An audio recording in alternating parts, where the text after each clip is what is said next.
Imana irafise igicapo c'umuryango gitandukanye nico twebwe dushobora kuba dufise. Imana ishimwe cyane. Imana ni Imana y'imiryango gusumba Imana y'ibihugu. He's called the God of Jacob.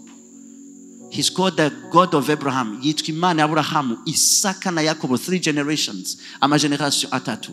Imana irashira umutima ku miryango gusumba igihugu, kuko igihugu ni resultat y'imiryango. Imana ishimwe cyane. Uyu munsi turaza kuvuga byinshi kuvyerekeranye imiryango, turaza kuvuga byinshi kuvyerekeranye na responsibility zacu abagabo n'abagore, turaza kuvuga byinshi kuvyerekeranye no kurera. Glory to God. Kuko ndizera ko kugira urere neza bisaba ko bufise igicapo c'Imana mu izina rya Yesu Kristo. Hallelujah.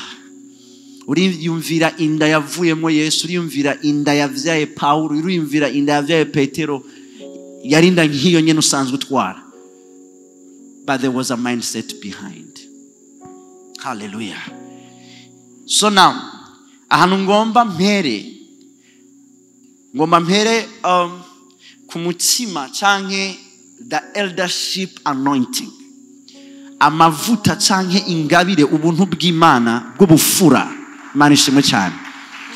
Ndiko ndavuga imfura, siniko ndavuga umwana wa mbere, mugabo kandi arashobora kuba umwana wa mbere. Ndiko ndavuga imfura, ndiko ndavuga inkomezi zawe za mbere. Ndiko ndavuga imfura, akazi kawe karashobora kuba imfura ako watanguye gukora. Inkomezi za mbere zawe aho zagiye. Uyu munsi nkuko tuza kubibona, iminsi yose mu miryango Imana irahagurutsa abo bana b'imfura. Abo bana Imana ihagurutsa n'abana bafise umuco wo kubona imbere, n'abana bafise umuco wo kuzobona undi umuryango ingene uzobandanya. Hakaba n'abana bari mu muryango bazi kurya ivyo mu muryango gusa, that's period. Hallelujah. They have a grace of eating. Ariko nkuko tuza kubibona, reka ndababwira ikintu kimwe.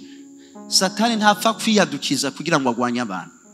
Satani agwana ikintu Satani ahagarara ko iminsi yose mu kugwanya abantu, agwanya abantu ahagaze ku cy'Imana yavuze. Intuitivement Satani arashobora kumenya aho ushobora kuba uri kurerekeza naho atazi by'ukuri iyo uri kurerekeza. Nkuko tubibona, abantu benshi bafasha imiryango nibo bantu benshi bagwanywa, kandi ni nabo bantu benshi usanga bariko barategwa mu buryo bumeze gute, mu buryo bw'uko hari igihe nabo nyene baduza umutima bakagira ubwibone, bagafata abantu nk'aho umenga nta gaciro bafise. But when God speaks of a family, Imana iriko iravuga umuryango, iriko iravuga portion kanaka. Mu miryango yose ikuraniye ngaha, Imana irazi portion, Imana irazi ikintu yasize ku muryango wari wo wose. Uyu munsi ndasenga kugira ngo muhemu w'Imana kiguhishurire mu izina rya Yesu Kristo. There is no family without an assignment. Nta muryango uhari udafise aho werekeza. Muzobona muri kino gihugu cyangwa ahandi hantu hose, muzobona imiryango iminsi yose hama havamo abantu baganza. Uzobona nk'ikibanza kimwe muri leta cyarimo sokuruza w'uyo muntu, kikabamwo hakabamwo nk'amageneration atatu. Hari amazina iminsi yose wamusanga muri politiki. Hanyuma ukiyumvira none ibintu byagenze gute? Because there is an assignment. Kubera hari ikintu iminsi yose Imana isira ku muryango kugira ngo gikoreke. Hari ahantu Imana itumbereza umuryango, hari ahantu Imana itumbereza ubuzima bwawe. Muga mu gutumbereza ubuzima bwawe, Imana iranatumbereza umuryango wawe. Hallelujah. Paul haragera igihe yumva umubabaro mwinshi cyane, akavuga ati iyo biza kuba bikunda novumwa ku bwa bene wacu b'Abisirayeli. To them were given the oracles of God. Bahawe ibishinga ntahe by'ivyagezwe, bagendanye n'Imana, ariko nibo batumva Imana. Haragera igihe yumva akantu kameze nka jalousie yo kubona abanyamahanga bari ko barizera, ariko mu muryango wiwe batari ko barizera. Ariko mwibuke ingene ijambo ry'Imana rivuga ngo uyu munsi urakizwa nabo mu nzu yawe. Ndahakanye kuzovyara umwana atandukanye n'ico nizera mu izina rya Yesu Kristo. Hallelujah. Nimba umukobwa uvuga uti ndahakanye kuzoronka umugabo atandukanye n'ico nizera mu izina rya Yesu Kristo. oya bivuga pana uvuga amen, bivuge nimba uri muri urwo rugezo mu izina rya Yesu Kristo. Nimba umufise naho ntubivuge. Hallelujah. Refuse. Kuko rimwe na rimwe ubwiza burahenda. Hari ahantu ugera mu Mana, there are dimensions. Hariho dimensions zo mu Mana utabugisubira kurondera ibiboneka. Hariho dimension mu Mana abantu batarabisha aya maso. Uravye umuntu ubona kazoza kiyo ukavuga uti aha ndashobora kuhagenda. Iri barabara turaza kubiza ko mu izina rya Yesu Kristo. Glory to God. Hari ikintu twariko turaganira n'umuntu navuze kandi ngomba mvuge mu buryo buciye bugufi, ariko kandi muzokibona. Some of the consecrations that the Lord will bring these last years, muri imyaka ya nyuma, muri imisi ya nyuma, amwe mu makonsekrasi Imana ishobora guhagurutsa ni ingabire zo kuba abaseribateri. Munyumvirize neza. Kameme murabizi ko tutari mu seminari, you understand? Ikisigigo cy'abapatiri. Amen. Ndeke abapatiri. Now, Bibiliya iri kwiravuga celibacy. Ndaza kubabwira igituma mvuza no majambo. Ndiko ndavuga nico gituma navuze ingabire si mwese. Hari abantu muri mwebwe naho musenga n'Imana irabizi. Deja ku myaka 23 umaze gukundana n'abakobwa 10. That gift cannot exist for you. I'm sorry. Ntibishoboka kuri wewe. Ukiyumvira mu mwaka umukundana n'abakobwa 5. Ayo majambo babwira bakavyemera ari 5. Finally, uwo guhamagara muri leta woshobora kugira propaganda y'umugambwe. Hallelujah. Munyumvirize igituma ndiko ndavuga no majambo. Because abantu benshi bariko bagenda begereza ahantu urugo rutituka. Hari abantu mu kugira Imana preserve ministere zabo izobatwara ahantu batagira mariage. Kugira Imana ibungabunge izigame ikintu yashize ku buzima bwabo. Ntanguriye ahantu habi ariko muraza kumvira ndiko ndaje mu izina rya Yesu Kristo. There are anointings. Imana simvuze ko ari mwese, ariko abantu n'ingabire ziri set apart. Imana ishobora kubona ibigomba kuza mu buzima bwiwe kavuga ati hako nita ministeri yawe. No, you will not marry. Kandi babwiye igituma ndavyita ingabire, hari ibintu Imana iti desactive mu mubiri. Ntibigoye kumenya ko ufise iyo ngabire. Check your body. You will know. De conscience moins de 18 ans. Gikorane cy'imiryango nibaza ko ubukurikira hari abantu tuzohamagara nabo tutazohamagara mu izina rya Yesu Kristo. Glory to God. Now, reka tugende kuri eldership anointing. Amavuta yo kuba imfura niko novuga. Imfura nkuko nabivuze ni inkomezi zacu za mbere. Imana ishimwe cyane. Igituma dukunda kuvuga ko umwana wa mbere tuvyara umwana w'imfura ni kubera ko ni inkomezi zawe za mbere, ni cyawe cya mbere, akazi kawe ka mbere, umushahara wawe wa mbere. Muzokumva abantu bavuga bati ndagomba gutanga umushuzo w'ivya mbere, the first fruit. Umushuzo w'ivya mbere nizo nkomezi zawe za mbere, nizo resulta zawe za mbere. Hallelujah, glory to God. Mugabo no mu miryango Imana irahagurutsa an eldership spirit. Aba bantu ndiko ndavuga ni abana bavuka nk'abandi. Mugabo uzobona yuko responsibility iri ku buzima bwabo iratandukanye n'abandi bana. They see the future. They are protectors of a family. N'abantu bahagarariye umuryango gusuma ikindi kintu cyose. Ni wabona umwana mu muryango ari sinda bibazwa mu muryango, ntuhave wibaza ko ari Satani ariko aramutera. Kumbure sivyo yahamagariwe. Muga hari umwana imisi yose Imana izana mu muryango yitwararika abandi bana bose. Kandi uyo mwana uramubona ariko arakura. Susi ziwe za mbere nukufunge n'umuryango umeze. Ni wa mwana usanga yamakuramutsa abantu inshuti. But there are some boys ukabafise n'abandi naho mubwira ati ingo tujane muri mariage ya naka, ntuzi ko ari oncle wawe yagize mariage, ati gute twogenda, ategize mariage afite imyaka 70, but let us go. Kabwira ati biramuraba, je mfise indi program. Because no eldership spirit is imputed. Hano tugomba kubirabira ni ku mwana yitwa Yosef. Yosef bisigura ngo the Lord has added. Imana yongeyeko. Umunsi Yakobo na nifuza yuko amaverse ashobora kuba ari ready. Is that ready? Hallelujah. Kugira ngo mushobore kuyasoma. Imana ishimwe cyane. Mwishengero turiyumvira abantu batazana Bibiliya naho tutabwira abantu ngo bazane Bibiliya bareke kuzana Bibiliya. Abadafise Bibiliya bose bavuga bati amen. Aha. Hama mizina ya Yesu Kristo iyo mpemu yo kutagira Bibiliya come out. Basi wifise mi telefone yao.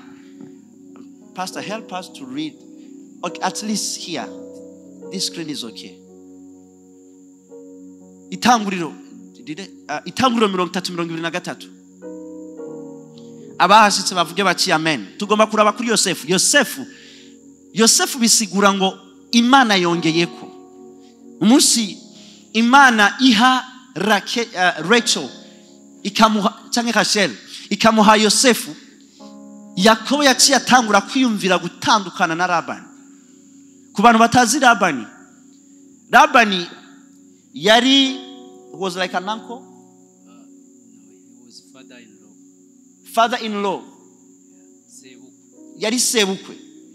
Mugabo kuba Labani yari sebukwe, Labani yari umusuma asumba Yakobo.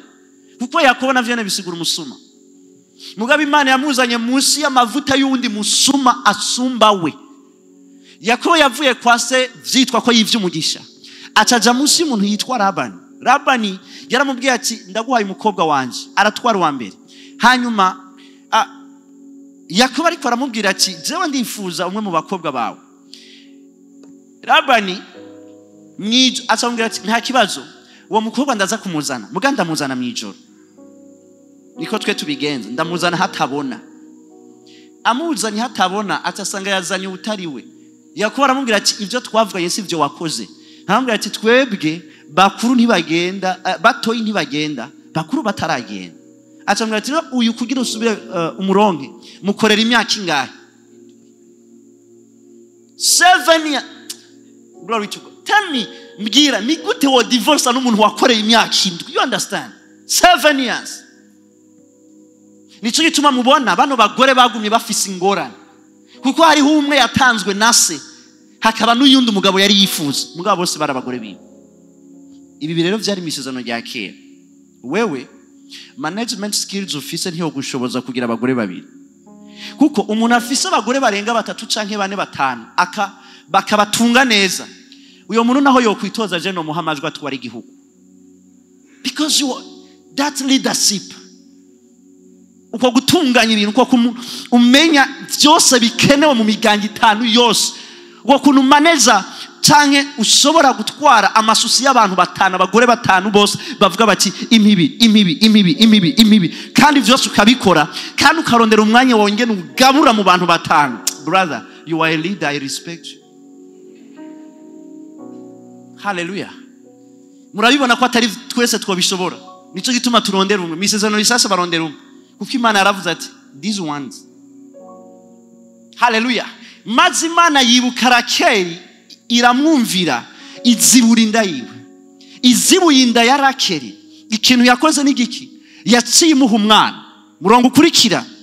Asama inda avyara umuhungu ati Imana iranteturiye.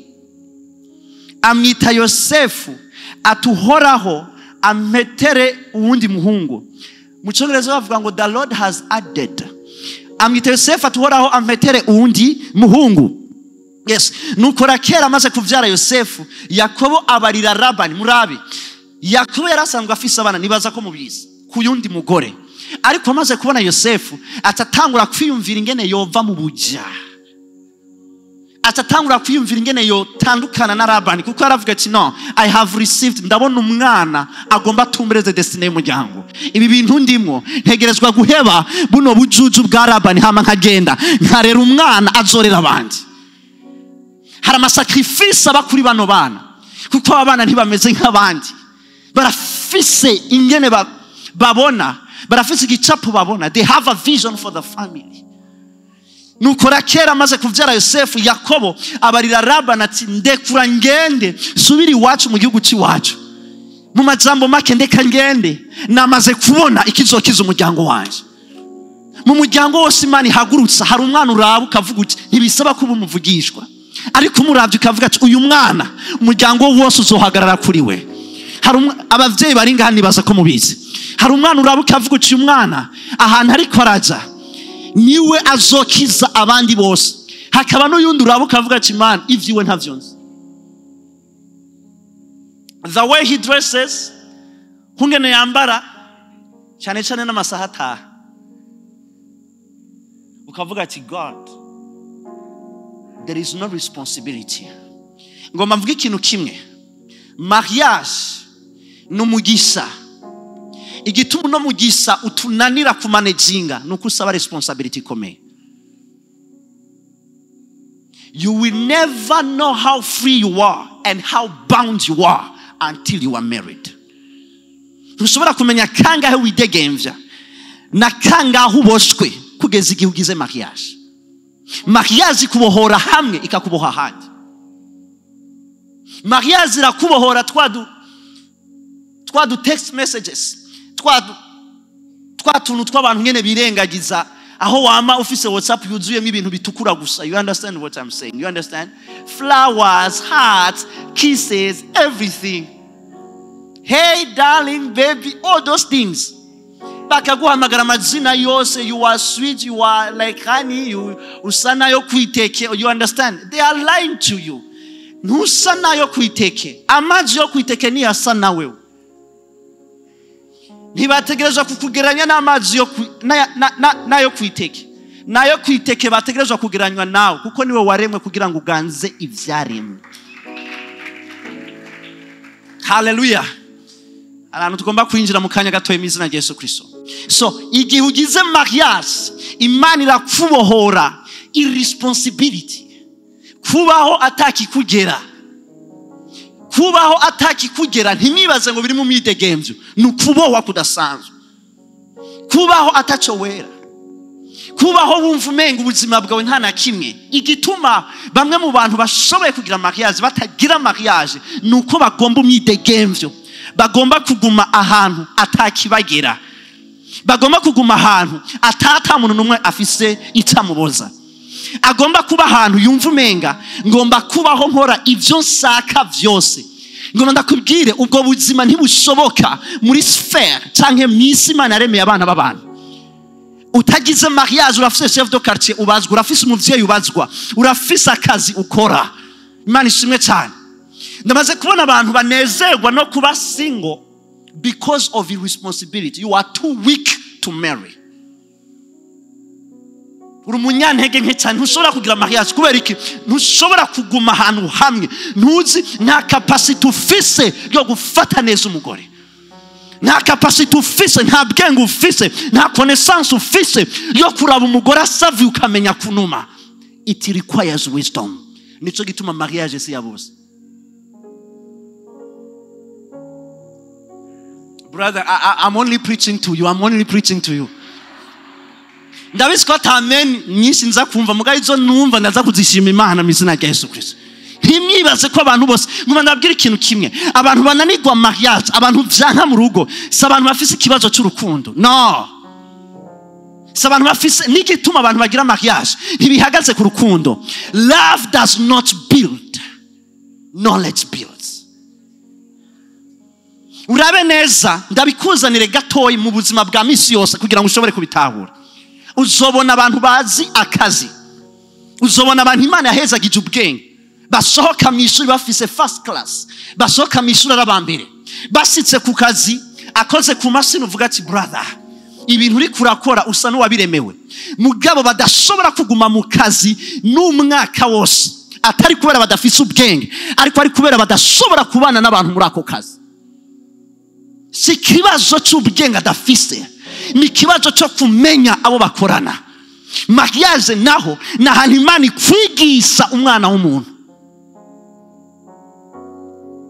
Ngoma ndabwira ikintu kimwe, biroroshe kwiga Imana.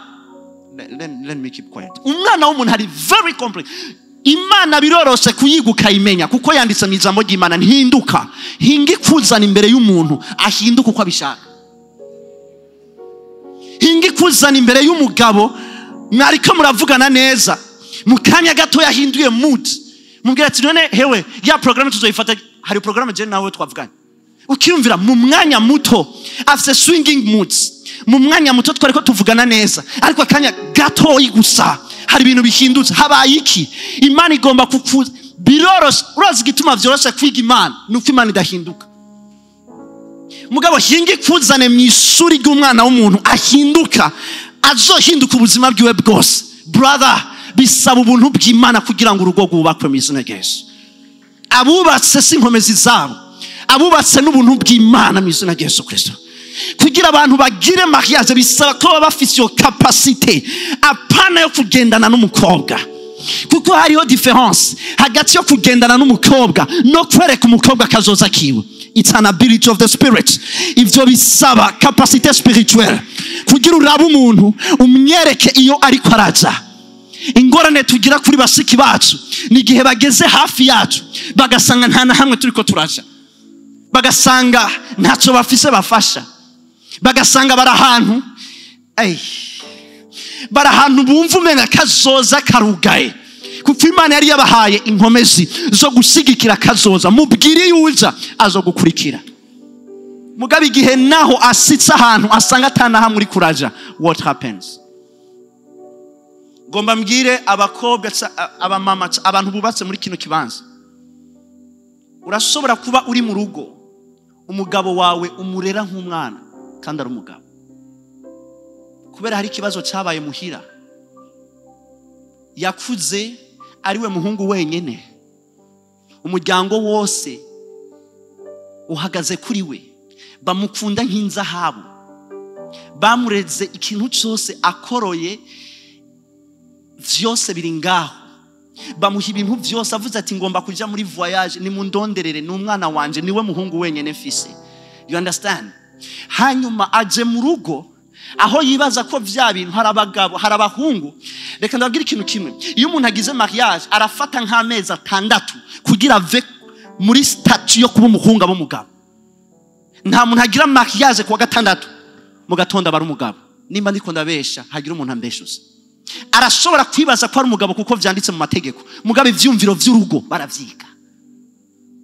Hamuyo umuntu akacashika mu rugo yakuze bamwereka ibintu vyose, bamufyinisize ari gate, ari umwana ya nagoma nkuretse kirundi kiba ari Imana idufashe mu izina rya Yesu Kristo. Ari umwana afise ibintu vyose, bamuha ivyo akeneye n'ivyo adakeneye. Ageze mu rugo yibaza yuko umugore ameze nka mama wiwe, yibaza ko umugore azomufata kumwe mama we yamufata. No, ntiwaje mu rugo kugira ngo umugore agufate nka mama wawe uko yagufata, waje mu rugo kugira ube papa w'umugore. Iyo rero twebwe turavye ama responsabilité yahindutse, aho wari warahabwa ubugeze mu kibanza utangura gutanga, it's a problem. Nizo ngorane dufise ku bahungu kuri generation yanje, aho usanga umuhungu ari muhira, he doesn't work, apana ntakora, ntasaka no gukora. Umugore ni wakora ibintu vyose, ni wagenda ku kazi, ni wayitaha abana, ni watwara abana ku ishuri, ni wayitaha umuryango, ibintu byose ni wabikora. Ukiyumvira what kind of a man are you?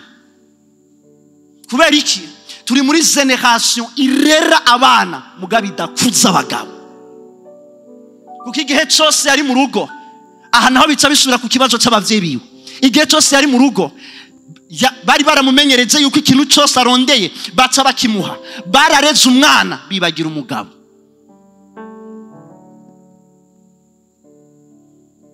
That's the problem we have.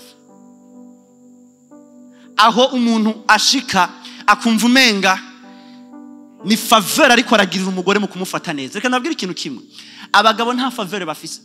I want to say something. Hallelujah.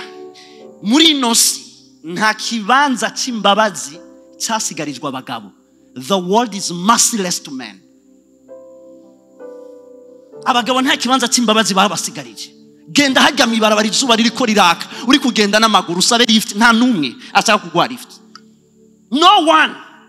Hari abakobwa baronka ubuzi bakibaza ngo ni kubera bazi ubwenge. No, ni visage yawe nziza wa presence iriko fondote. It's not that you are wise.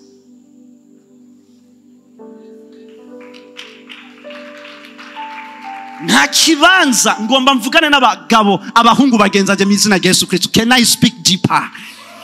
Nta kibanza cy'imbabazi, nta kibanza cy'imbabazi babasigiye. Ukunge n'isi yubatse nukuvuga yuko ikibanza abagabo barimo ni swat urapfa cyangwa urakira. Nta kibanza kiri hagati. Nta kintu na kimwe cyateguwe ngaha muri nosi kugira ngo kikumvirize. Urondera amahera y'umutahe nta numwe yaguha. Abantu bose ariko hinge haje umukobwa yambaye neza, yambaye hotel, amubwira ati urumva ukiyumvira nibiki biriko kujya mu maguru. Uvuye imbere yiwe wamubwiye ati ngiye projet yanje jewe mpakazi aya mahera nzoyaguha ndayakore ndabizi ngene nzobikora ngibi birahari. Mugabo hinge haje umukobwa asitse bite isa urumva narifise agaprojet nagomba kugupresenta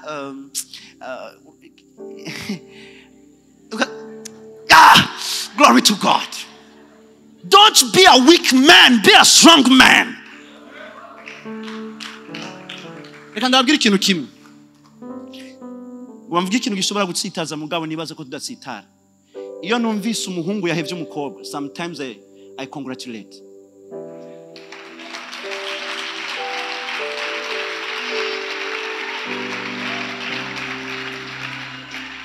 Am I prophesying? Why?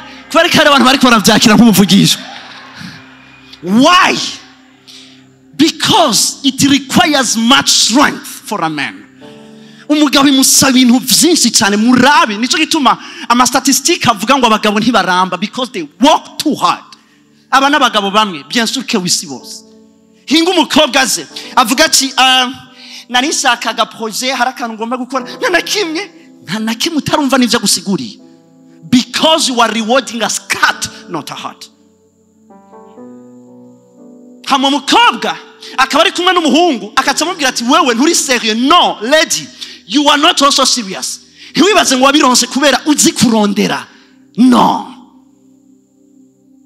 it's your femininity that has awarded you, not God. Ahantu uzoshika ugakora ikibazo mu bandi niho nzokwemera that you have been rewarded by the Lord. Alors, bien sûr que oui. Haraba si boss ici généralité. Harabantu baronka ivyo bategerezwa kuronka. Muga ngomba kubwira abahungu bari ngaha muri kino kibanza, bagabo, bahungu, isi nta kibanza yasize cy'imbabazi kuri mwebwe. You either die or resurrect or live. Man ishimwe cyane. Hallelujah. Swat urapfa cyangwa urakira. Bibiri ivuga ngo bagabo mufate abagore nk'ivyaremwe vy'intege nke. Abantu ntibatahura ivyo ijambo ry'Imana bariko shaka kuvuga. Ntibavuze ko abakobwa n'abagore ari vyaremwe vy'intege nke. Kugira ubone ingene atari vyaremwe vy'intege nke, raba abantu bose bakomeye iyo bagize amanyama renze urugero haza umugore. Abami bakomeye, Samson yari umugabo akomeye. Ndiko ndavuga umugabo akomeye, ndiko ndavuga umugabo yica intare akayitabagura. Yafata abagabo ibihumbi n'ibihumbi akabica. Mugabo musumwe haje umukobwa mukubita atagwanye. Hamumbwire ko uyo mukobwa ari cyane mu cy'intege nke. No way. No way. Ntushobora kumanura ubwami uri cyane mu cy'intege nke.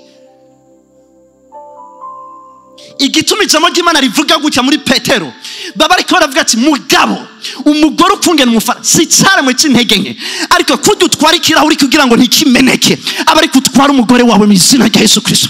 Aba ariko ufata umugore wawe ntiwemere ngo asavura renze, mufata nk'igikoresho cy'intege nke. Protect ibintu vyose bariko baratransporta mu ndege. Iyo bimeneka batwandika ko ngo fragile, biri fragile. Murabe ingene babitwara. Abagore dutegerezwa kugira ubwenge bwo kumenya ingene babatwara, kuko ntibatwaga uko ariko kose. They are precious. They are precious. But for men, you need grace. Kugira ukayisise muri buno buzima ukeneye Imana. Urakeneye ahantu uzoshika.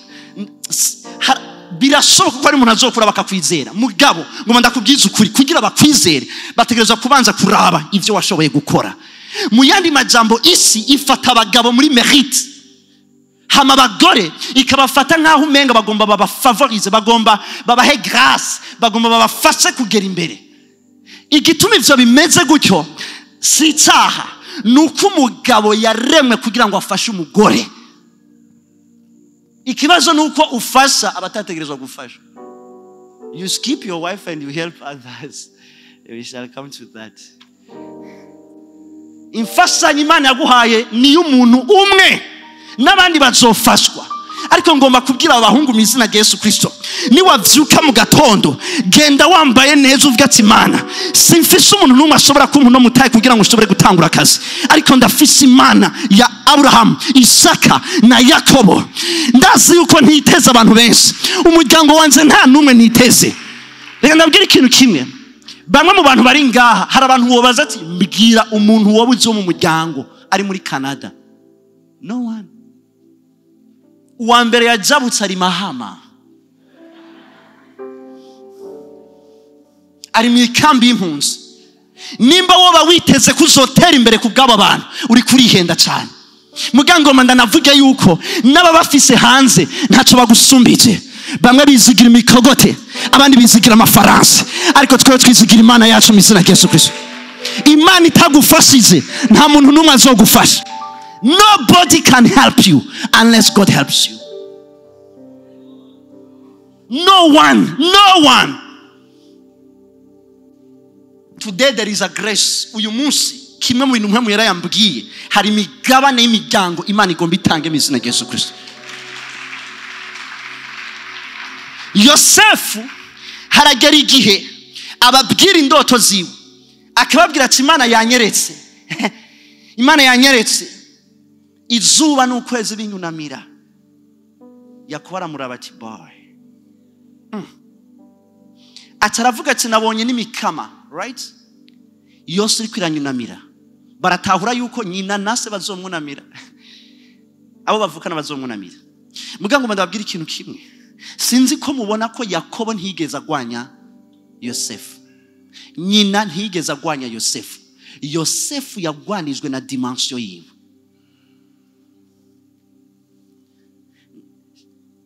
Nta muvyeyi ndumva ashobora kubabara kubera umwana we yateye imbere. No one.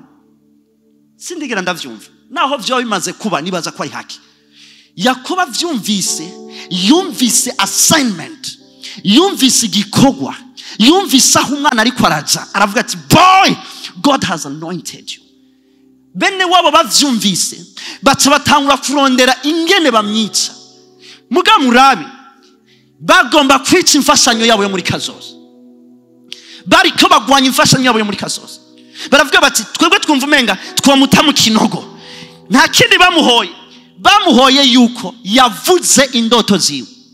Kandi Yosefu nawe ico numva umenga yari gukora, ntiyari kubwira zijya ndoto abavyeyi biwe nabo bavukana bahari, kuko hariho communication iba father to son communication. Hariho ibintu bivugirwa imbere y'umuvyeyi gusa, hageze kazoza babibwira abavyeyi ntibabibwira abagenzi.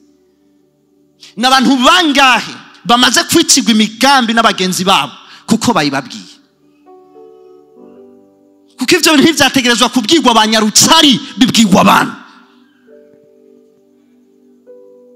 Icyabaye n'igiki, baragomba kumwica bakamutera mu kinogo, hanyuma hakaza yongera kurota izindi nzozi, azirotorera bene se. Murabi azirotorera bene se, ati nongeye kurota izindi nzozi. Yaranezerewe. God has spoken. Imana yavuze. Bantu b'Imana, bimwe mu vy'Imana ivuga ntibabivuga. Bimwe mu vy'Imana ivuga utugenda mu cyumba cyawe ukamara iminsi 3 uri kurasenga, bavyita processus ya incubation. Ntukavuga ibyo utategerezwa kuvuga, kazoza ntibakabwira abo katerekeye. Hallelujah. Bibiri ivuga ati nongeye kurota izindi nzozi, narose izuba n'ukwezi n'inyenyeri 11 binyunamira. Azirotorera se na bene se. Se aramukankamira ati izo nzozi ni nzozi ki? Aho jewe na nyoko na bakuru bawe tuzoza dukubite inkoro hasi imbere yawe. se ntiyamukankamiye kuko atavyo yarashaka, se yamukankamiye kuko abivugiye hatategerezwa kubivuga. Yavuze you are too young, uracyari muto, iyo uza kubimenya ntwari kubivugira muri bene so. Uyu mwanya nyene uhejeje kwakira indoto, mugako bwo kutamenya uhejeje guhagurutsa intambara wari gushobora kwevita. Ndamaze kubona abantu benshi n'abagenzi 10 b'abakobwa, right? Cyangwa ntibikunda kuba kubahungu mugana nabo nyene ngira biraba. Hari abantu bava bavuga ati none wewe ni giki bakugize kugira umpenga urahengamye? Si mpengane, muraza kuvyumva. N'abantu banga ushobora gusanga abakobwa bamaze imyaka 5 kuva muri primaire n'abagenzi, secondaire, university, barakora ubuzi bose n'abagenzi. Hageze kumwe muri bo avamo akagira mariage. Hingaraje. Hewe, sinzi gituma bahera kuri hewe. Glory to God. Hewe. Oya, iyi nkuru basha ni mundondere vraiment. Sindayibabwira uko nyene, ni mundondere. Barayirihira basha. Because ladies, ukungene bateye bari they are very sincere. You understand? Kandi baranezerewe kuko avuga ati abagenzi banje ngo ndababwire nibaza ko nabo nyene bansengeye. You understand? Ngo ndababwire umunezero wanje. Agashusha inkuru ati apana no munsi, but oya nawe uratwicishije inyota. Tubwire nibiki? Ndabasavye. Duhurire he ni he hagezweho ubu. Kuko ndashobora kuba maze amezi 6 nta kibanza na kimwe nsohokeramo. You understand? I go in prayer, come out of prayer. Ni he ho bahagezweho. Anyway, hey Apostle, you also don't go. Hallelujah. Ndikwanda labo mujene w'umusirimu basasohoka. You understand? Kuko benshi muri mwe bukungene ndababona, you look like your Bible. Hallelujah. Niye ho bahageze ahantu hariho hose. Tell me any place. Ikibanza cyari cyo cyose. Soba cyitwa ko kigezweho. Nicha. Choir. Naho muzi okay, nikora turi mwiseye. Nta kimwe. Kubusohoka n'ikimenyetso cy'umugisha w'Imana uri ku buzima bw'iwawe. You go in two places, nta ngorane rimwe. Gusohoka nta kibazo birimo. Imana ishimwe cyane. Mugaza kubabwira, hama akababwira ati umviriza ni muze basha. Bakagenda bakicara bagasangira kuko bari basanzwe basangira, they are friends. Hama akababwira ati hewe naka ndakunda ngene bavuga ngo yarampropose. Like it's a proposal of a project. Muramaze kumva abantu bari ko baravuga mariage ko bavuga ngo nta projet afise mariage, afise projet ya mariage. Hari kenshi nshaka kubabaza, ni gute wibaza ko projet ishobora kuba umunsi umwe? Kugira ngo ndabumvise yuko hari abantu bibaza ko bafise projet ya mariage, bafise projet ya cérémonie ya mariage. Ata projet ya mariage bafise. Nta kintu cyitwa projet kiba mu munsi umwe. Ndabesha. Hamakatse babwira ati umunyumvirize rero basha. Nakayambwiye. Hewe numva ndamukunda, numva umutima uri kurabira. Bamaze imyaka bariganye. Bashobora kuba bakobwa cyangwa abahungu. Bamaze imyaka bariganye bakundana bagize iki? Hazo wete none ninde yakubwiye? Ninde yagupropose? Akababwira ati je vyagenze kunuka ati kandi vraiment je numva umutima ndi ready. Kuko ico gihe iyo umuntu bamupropose indimi zirahinduka na kumavuga mu Kirundi. Ari ready, ari prête, ari ready. Kirashobora kuba ari nico cyongereza cyonyene nahagarukira mugabo. We understand. Turagufasha muri uwo munezero wawe. Hanyuma hakacava nk'umukobwa umwe akamubwira ijambo. Iryo jambo kazumva aramubwiye ngo hewe je urya muhungu sindamwiyumva. Shetani. Kandi nta n'urubanza ndagucira, none wamyumvamo gutatari gwawe. Very simple. Nyenewo aramwiyumvamo. Period. Reka kurondera ku exercise authority idakenewe. Nimba ushaka kunigana n'intambara idasoboka, genda ku mukobwa yakunze cyangwa umuhungu yakunze. Ndamaze kwakira abantu mu biro bambwira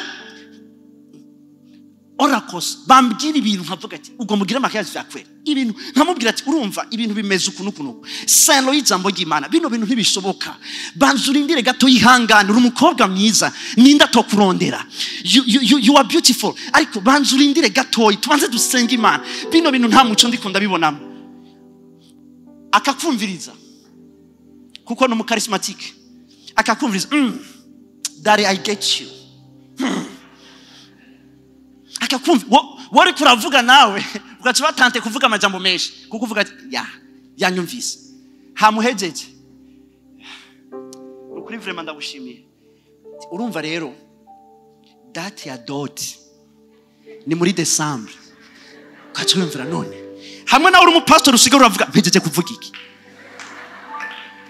nimba ugomba kugwana intambara udashoboye it's a lady cyangwa umuntu yakunze arakubwira ati naho bamubwira ati ujya muntu ntashobotse muzobibona ahubwo ati ntashobotse kuri mwebwe ariko kuri jewe ukungene ndavyumva narasenze namaze iminsi 21 ndiko ndasenga Imana yaravuganye nanje impa jambo ryo muri Ezekiel rivuga ngo mpemu w'Imana azokwinjiramwo nawe uzotika ikindi kintu gisasa Imana inyemeza muri yo verse yuko nzomurambika kwibiganza agahinduka mu izina rya Yesu Kristo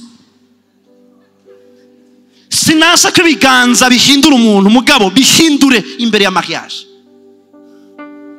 hari mariage si kibanza cha perfection mariage ni kibanza wategerezwa kubona ibyo uzokwihanganira ntuzobisangiye abantu benshi ntibari sincere muri fiançailles that's why some people waste time abantu baratakaza umwanya wabo muri fiançailles kubera iki bavugana ibintu bidakenewe hewe ikanzu nzokwambara nakuronke style nshasha nakuronke bino bintu 90% bari kwaravuga ingene bazokwambara mugabo urugo ruracamba yusa hinge rero baheze kwambara neza umunsi wa mbere umunsi wa kabiri barasohotse hanze bagiye muri Zanzibar amazi arabaye meza aravuga ati this is life oh God this is life no Krista tagasera kakabwira ati friends this is life ubu n'ubuzima amafoto arahari ari menshi cyane bifotoza amaposteri y'uburyo bwose ayo bemvase nayo bari basanzwe bazi bakandika you are my king you are my queen you are my everything you are my this you understand they are like rappers they are like DJ you are my queen you are my king you understand hallelujah Imana ibahezagire mwagize ibihe vyiza mugabe ikimbabaza nuko ivyo bintu byose bishobora kuba urugo rucambaye ubusa no project about your children hano bavuga bati hewe ngo je nagize mariage ntiteguriye kwakira umwana yo bandonderera inkoni mu izina rya Yesu Kristo umukobwa wese Imana yasize muri nosi yamuhaye capacity yo kwibungenga hategerezwa kuba ico kibanza cy'urubuto mu izina rya Yesu Kristo umwana ni signature ya mariage so kubera ukiri umukobwa kubera ukiri umuhungu wumva umenga birabishe basi uraraba nk'umuntu afise akabebe kariko kararira ihorere ari muri bus nta nibaza abantu bari kora muraba ako ga station de service k'umwana kakama kari ngaho genda bukebuke sofe genda bukebuke uciye mu binogo genda bukebuke inywere mwana inywere nta sona gifise kubera iki umaze kugira mariage nabivuze Imana ikubohora hamwe ikakuzirika handi umunsi umwe ivyo bintu byarigeze kuba ari ivyo bintu vya mbere wiratira ariko uyu munsi abantu bose barabibona kandi they are not amazed because you are nursing destiny konsa umwana samaberebere bamuha they are transferring the heart nicyo gituma namasenga umuntu wese avye akabura amaberebere mvuga ati no that's not God iyo si Imana mu izina rya Yesu Kristo receive waki hari n'abantu banka konsa abana kubera ko to be continued reka ndakubwire to uta ivyo wanka bizoba ibipoto vy'amatara mwama mubona ngaha iyi imvura ije biragwa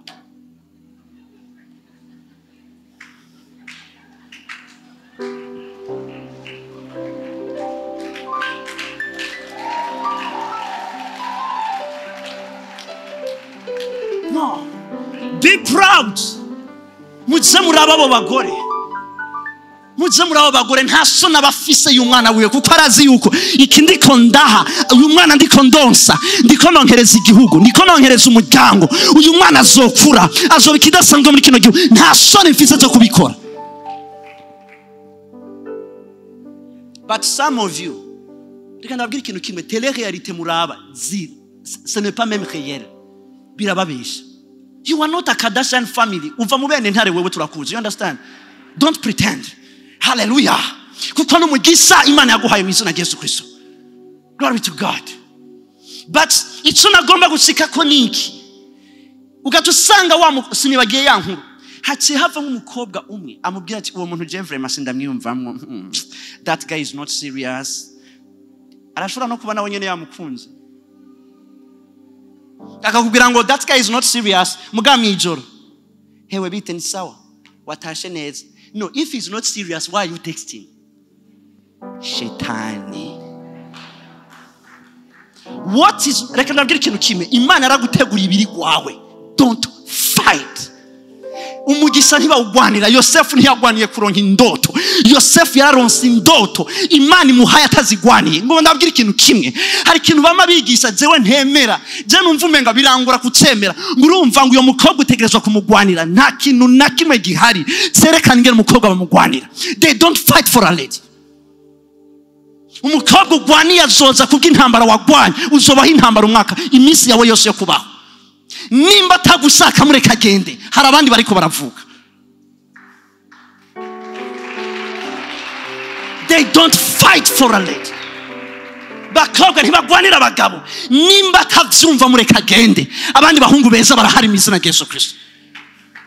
Kubera ko ugomba kuja ahantu wamurindiriye, nitasimama kwenye munara nione lile atakaye lisema. Imyaka 5 iraheze urabona ko atana hamwe biriko biraza. Urindiriye iki? Ntanze ububaka imyaka 5. Are you build uriko ubaka ingoro nyabaki?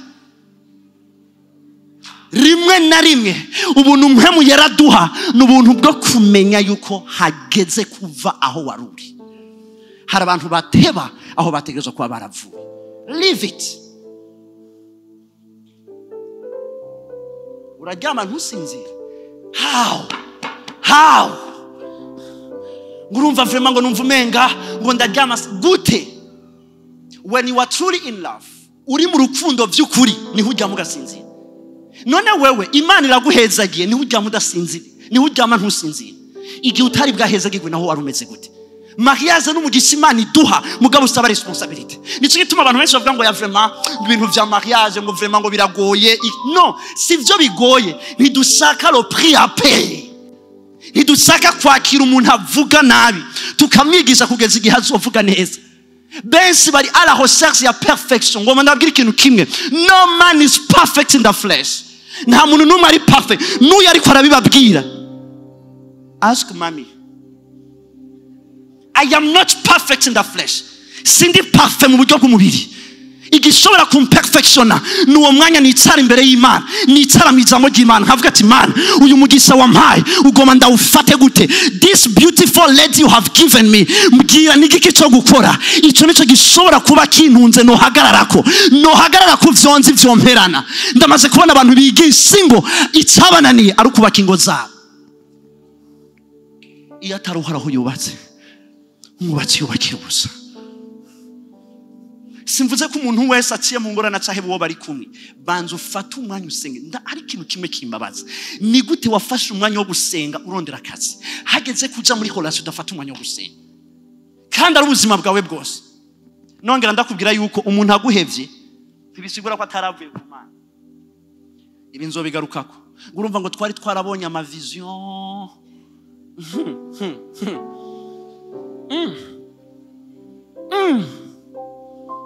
Mwarabonye amavision. Ikintu kimbabaza cyambere iyo ndiko ndumviriza abantu ni gihe umukobwa akubwiye vision yabonye y'umugabo wiwe. Sinarabonye naka azombera umushube, azombera ibaby, azombera, ariko arabikubwira ukacuvuga ati ikimbabaje suko wabironse nuko wabironse udashobora kubivuga. kuzobivuga gute mugabo aho hari kera uno munsi umuntu arakubwira ati ngo hano come here ni sawa hari ikintu agomba kukubarira icyo giki jewe vraiment ndagukunda kandi nifuza yuko uzombera umugabo. Iyo umukobwa avuze ivyo bintu uri umuhungu wari wambaye ipantaro ucumenga itsitsi ijipo. You understand? Let me tell you.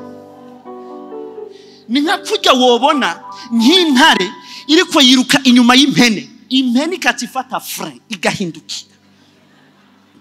Ikatsizi intare iriko nibaza ko n'intare yovuga ati nanje ndirutse. You understand? Kubera iki? Nimba ari ivy'Imana yakubwiye icyo ukeneye kuja kumurondera. Be in the presence of the Lord. Ndafise indoto. Programme ya Maria yindi nyene. Ntibigoye. Tuje muri cafe Gumati 22. Tuje kujya ipira wo mu Buyenzi. Yewe twigire. Nta wabimaze ngaha muri nosi. Ntagorana. Hari umugenzi ugira tigera kugura muri programme. Ivyo hewe ejo tuzoje kumucanga ntagorana. Kumucanga ni kumucanga nuze. Uzoze sha mazigiye ntaza gusura umucanga. Uzoze tuje gusura umucanga. But hinge ushikira umuntu wiyerekwa. Hari gihe umubwira ukamubwira ati ingo tugende gusura umucanga akubwira ati no. Ndi muri 21 jours. Ngabona baba basenga. Yes. Umwanya ufata wo gusoma ibitabo jewe ndawufata ndiko nsoma igitabo. Ingorane nuko abana b'Imana bibaza yuko basobora kubakwa na psychology misi. Nta muntu yama ni wagira umugenzi wumva umenga aragorana muri programme banzu bazimana. Maybe that person has a vision. Arafise indoto yari kwaraja. Si ibintu byose umubwira ngo yemere. Umenga n'umuntu azenana. Yosef yari un élément gênant muri famille yiwe. Yaravuga indoto bakumva umenga biriko birabarya. Na Yesu kwaruko. Yaravuga ibintu abafarisayo bakumva umenga biriko birabarya. Kubera iki? That person has a dream. Arafise indoto, arafise ariko araja. N'umutwara hariho hose. Nico gituma birorose kudraga umukobwa atagiri yaza gusuma umukobwa afise yaza. Kuko ufise yaza arazi igicapo cy'umugabo akeneye ingene kizoba kimeze. Udafise yaza ikije cyose ubwa mbere. Abayeho muri principe ya first comer. Uje ubwa mbere. Because you don't know. Murazi itari cyo kurindira utazi curindiri. Basuka cyaleba. Siko ndavuga ngo urazi ingene azobasa. No, ndiko ndavuga urazi ingene azoba meze. Uyo mpemu ukuri yaza kuri mwebwe. Azobarongora mu kuri kose. He's not the spirit of error. He's a spirit of truth. Glory to God. Mukane gato ngomba ndangize. Ngomba nje. Yakobo abavyeyi ngomba mvugane n'abavyeyi. Now, for the first thing, kugira mariage numyidegemvyo ukujana mu kubimbohe ya Kristo Yesu. Nka kujya Kristo Yesu yatubohoye umwijima wo mwisi. Turidegemvya kucyaha muga turi mbohe z'ukugororoka. Nimba utiteze kubimbohe wa muntu uvuga ngo he nani no muntu ngumenga uganzwa n'umugore mundekere kazima ganza jewe.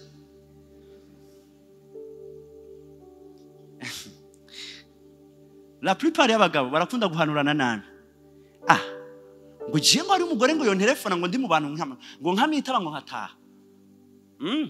Okay. Wowe ba telefone kwa tutangura kwiga izo ngeso zabo. Ngo kandi nivyo kweri. Bariganza ewe kuva aho babahereye bya bice 30 bajya bazoduga bashika kwijana we rindira gusa hajya baratugiriye na. You understand? Hamarindira nawe bamu telefone. Bambwira ati hewe nyaruka. Wowe yanakubwiye neza muri dusora arakubwira ati biteshe hari akantu turashobora kuvugana uri mu bantu turashobora kuvugana ndaza kuza kumvugo kuko turafise imvugo yapfuye muri no generation. Nitukizi cyo kubaha nitukizo tuvugana nawe. Ngo ndababwira ibanga rimwe umwami arashobora kuba umugenzi wawe. Si wewe ugira umugenzi umwami n'umwami akugira umugenzi. Ntuze wigere umuvugisha nk'umugenzi. Ntushobora kugira umwami umugenzi n'umwami akugira umugenzi.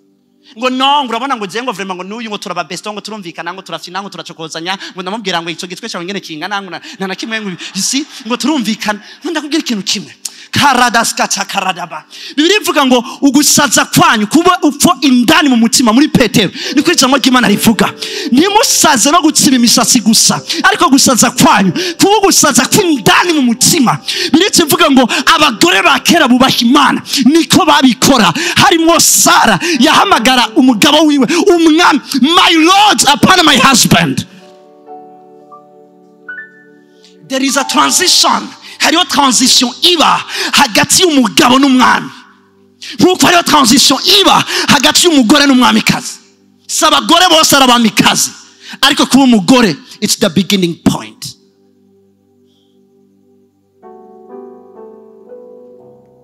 Sinanse ko mufsina mugabo menya kugarukira because that man is a king. Arashobora kuba umugabo yubashwa ahantu hose ashitse muri institution ashitse muri entreprise ziwe abantu bose bamuramutsa bafukamye welcome sir welcome karibu cyane twagomba tukwereke ibyo twakoze mu ndwi heze arahantu abantu bose bamuhama rapport y'ibyo bahejeje gukora we byagenze gute hingaze muhira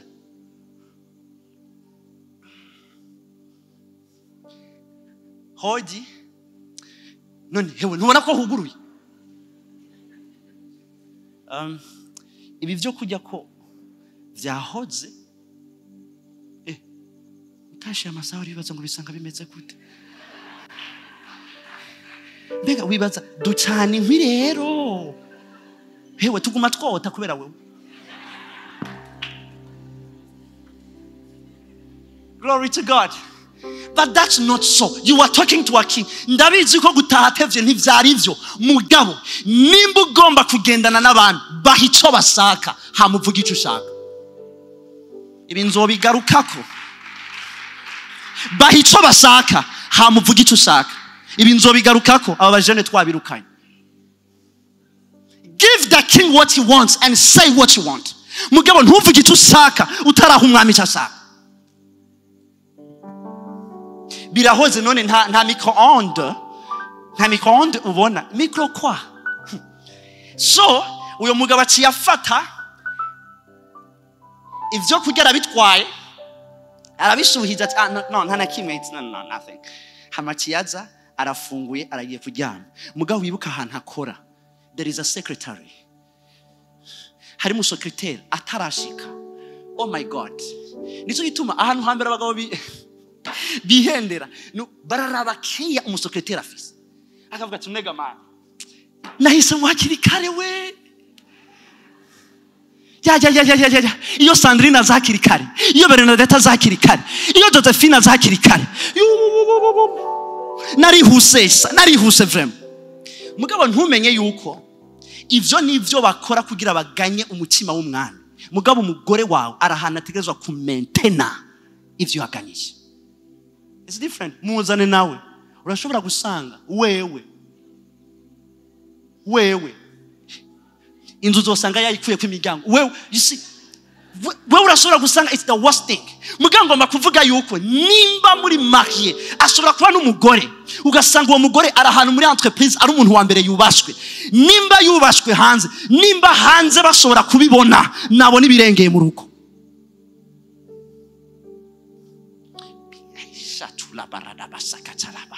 Ahangoma mvuga ubwenge bw'Imana mu izina rye Imana idufasha ndiko ndababwira nanjye ndiko ndibwira mu izina rya Yesu Kristo nta mu expert numwe mu rugo abaho nibaze bababeshe kuko yaba ari umuntu mu expert yoba yaramaze kuvyiga ariko we learn every day. Urashobora kugira umugore afise indoti ikomeye kugusumba nibisanzwe ntusubire kumva umenga complexe ya inferiorité non umugore wanje vraiment ni wakora akazi gakomeye ni wahembwa amahera menshi cyane jewe vraiment mpembwa amahera makazi muhembwa amahera kuko ikigugira umugabo sa amahera utanga mu rugo abantu bose barashobora gutanga amahera umuha hari abagabo hanze bashobora kumuha ayagwiza ibihumbi 100 mugabe gituma yiwawa yakira akayemera ni kubera covenant ni sezerano riri hagati yawe nawe. Nimba ari umugore ari muri entreprise brother hama ukaba wize ku mashuri amwamwe twizeko aho nirivuga kuri hadikiriza wumva umenga ni ngorane. Hari ikintu kimwe ngomba ndakubwira, genda utangure ugira amaformation mu izina rya Yesu Kristo. Kuko n'umugabo arashobora gushigikira indoto y'umugore. Ngomba ndakavuge gutya, umugore adafise indoto biragoye ko ashigikira umugabo. Umugabo ashigikirwa n'umugore afise indoto. Iyo ndoto y'umugore niza gushigikira indoto y'umugabo. Ntibisigura ko umugabo afise indoto iyo umugore bipfuye. Iyo umugore ipfuye ntasubira kumenya ingene afasha umugabo.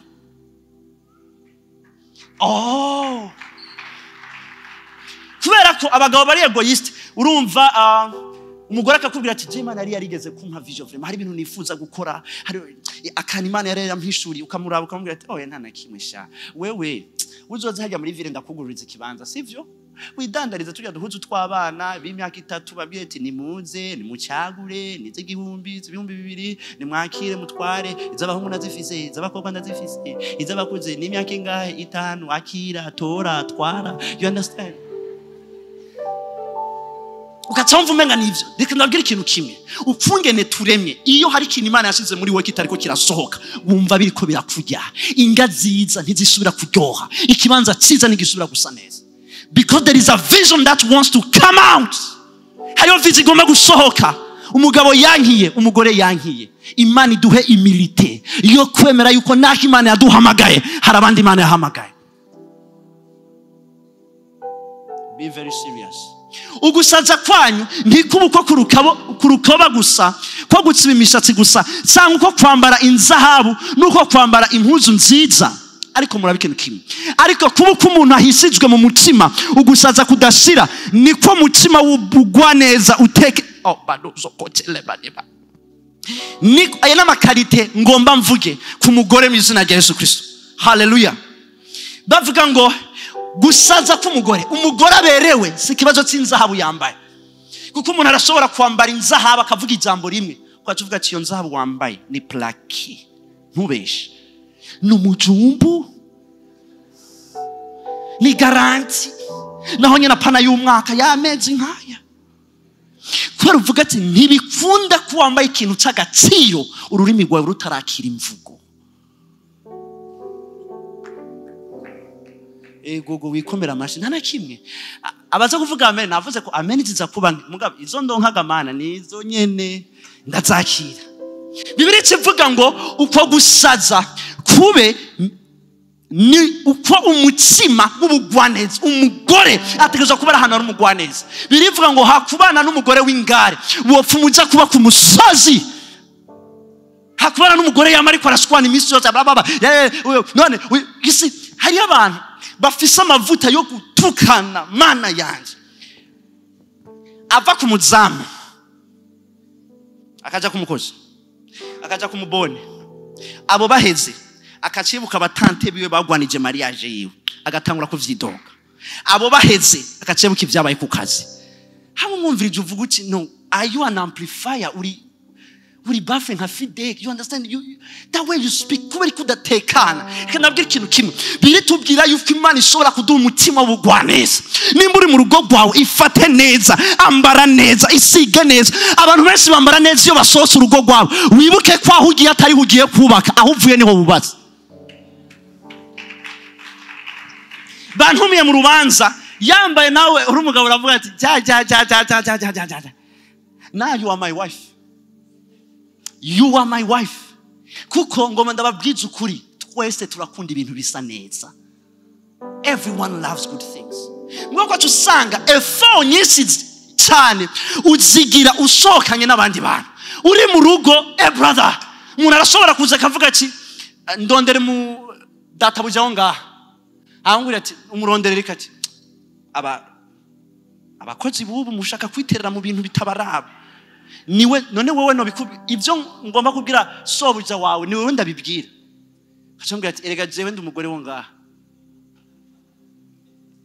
Bantu b'Imana. Handa babwire kudekona birafise amadimanso. Hariho dimanso kudekona uvuga uti Imana nkamwe Yesu yocagaruka ubunyene. Je ndi mu bambere bo gushima. Tubwira ati erega ni jewe mugore wiwe. ngo ntacyo nzogaruka kuko uravuga none genda aza kuvuga iki ariko aho ngomba ko dufashanya naha let's be serious bya bintu byiza uhora werekana muri fiancé wari you were the smartest boy mugabo ugeze muhira vyiza ubikorera hanze y'urugo rwawe aho kubikorera indani mu rugo rwawe. The best perfume should be smelt in your home apana hanze. Nicyo gituma mubona abagabo iminsi yose bamwe ariko baricwa n'amajaruzi umutima ukaduga ngo ngo numva hypertension ifashe ngo kiraduze ngo kubera iki ngo Jeffrey ngo ndiyumvira ngo urabe ingene yagiye yambaye ngo muga jewe yatujanye agenda yambaye uko yisaki kandi harimo ikibazo nyene ntuvuge ngo ya ngo nawe guma no ntikeka. He's right kandi ivyo byose ndavuze ku bagore gusa bigeze kuba reka ndabwira ikintu kimwe uhuye n'umuhungu atitaho ingene yambara brother urashikana uvuga ati na satani ntiyo kwakira wambaye gutyo. It's worse. La plupart y'abakobwa musanzwe muremanya isuku, you understand, but to a boy surtout nk'abahungu bize mu internet y'abahungu gusa, my god kuko muri internet y'abahungu narize muri internet ndabizi muri internet y'abahungu ntushobora koga indwi yose uri umukobwa wewe urashobora koga iminsi ngukoga kuwa mbere kuwa kabiri kuwa gatatu kuwa kane kuwa gatanu uri koga kugira nimba wirabura ushaka inzobe. What is that? Be a man. Kandi abwira ikintu kimwe igihe uwo muhungu ageze kugira mariage he needs counseling. Arakeneye kwigishwa n'Imana. Mugabe icyo mvuga ni iki nimba hari vya mbere twotanga tubitange mu miryango yacu mu izina rya Yesu Kristo. Umusuzo wacu w'ivyambere tuwutanga mu miryango yacu mu izina rya Yesu Kristo. Glory to God. Birivuga ngo agira umutima w'ubugwaneza bw'umuntu anezerewe yama ariko aratwenga aganira n'abantu ariko aratwenga apana ko abashitsi baza ukatufunga shinge. No way. Abashitsi baje be a smart lady. Glory to God. Nimba abashitsi boza mu rugo bahanu uvuga ati Mana ndagushima kuko abashitsi Bibiri ivuga ngo Abrahamu yakiriye abashitsi asanga yakiriye abamarayika. Mugabo we ntibakira abamarayika nabaza kugura umugabo wawe nabaza kubagora mugomba mujyana.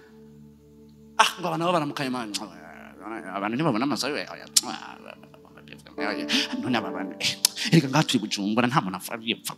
You see nanze ndabitawura hari amasayo kuramukanya mugabo nimba bamaze gusika be above every reproach bahejuru ico kintu cyose ubahantu uvuga ati Mana mu izina rya Yesu Kristo abashitsi baje nimba binjiye muri nonzo nibasohoka blessing is falling on my house umugisha uraza kuba ku rugo rwanje mu izina rya Yesu Kristo.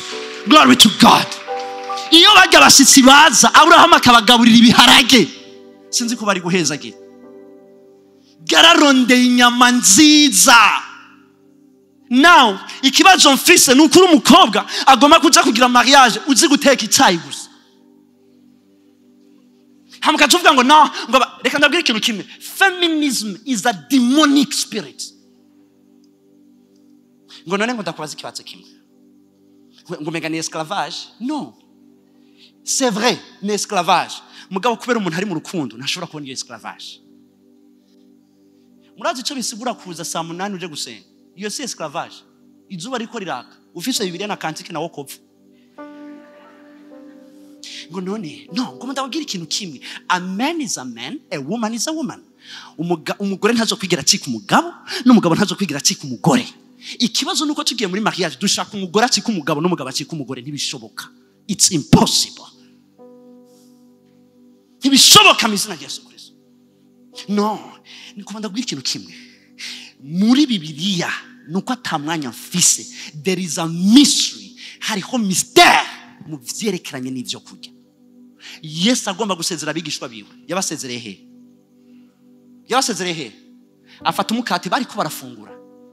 If you need to be a wife ndaga nabwira ikintu kimwe ndazi ko ndikomvugana n'abagore b'abarundi kazi ntusubire kureba televiziyo ngo wibaze ngo urumva ngo narabonye muri televiziyo hewe iga televiziyo zokugwa mu mutwe umuso. This is a Burundian man azi kugaburirwa icubahiro. Nimba ugiye mu rugo ni vyiza gukoresha abakozi ni vyiza nawe umwanya wawe ndazi yuko ushobora kuburi kubuzi ugakora ibintu byarivyo byose ni vyiza mugabo birababaje kubwira umukozi ko yatetse nabi udashobora kumwigisha ingene bateka kandi abakozi dukoresha nabo nyene barabizi. Nabwo ati mabuje umugabo ari hano arigorewe bashi. They know. Barabizi ko umunsi azoba yagiye muzose murondera ingene mutangura kuza murasohoka mwijoro mugiye kurondera aho mufungura, mugiye kugura umukate kugira murare.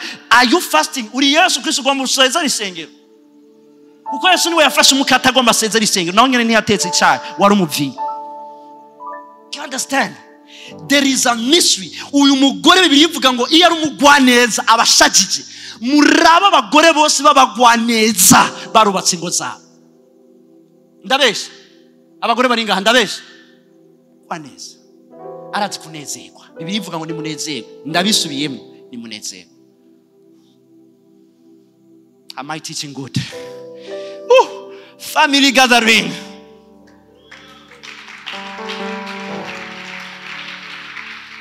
Hallelujah.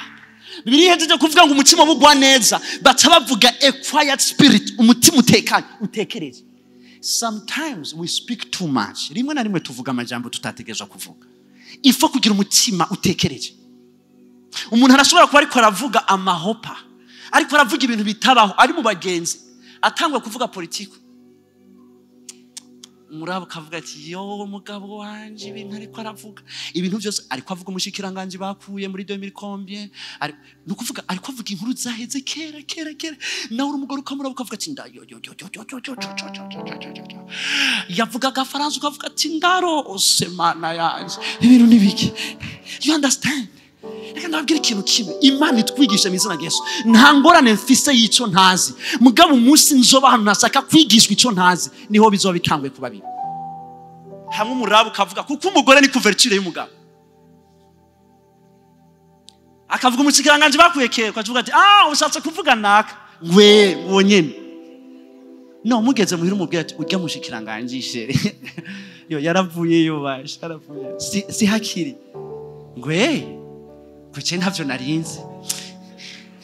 Kugira rero umugabo umuzana ahantu umubwira ati none nta kuntu twoza turavuga ibintu bitumbereye mu vyuzi cyane kugira ngo bapapa naka ntibaducishe mijwisha.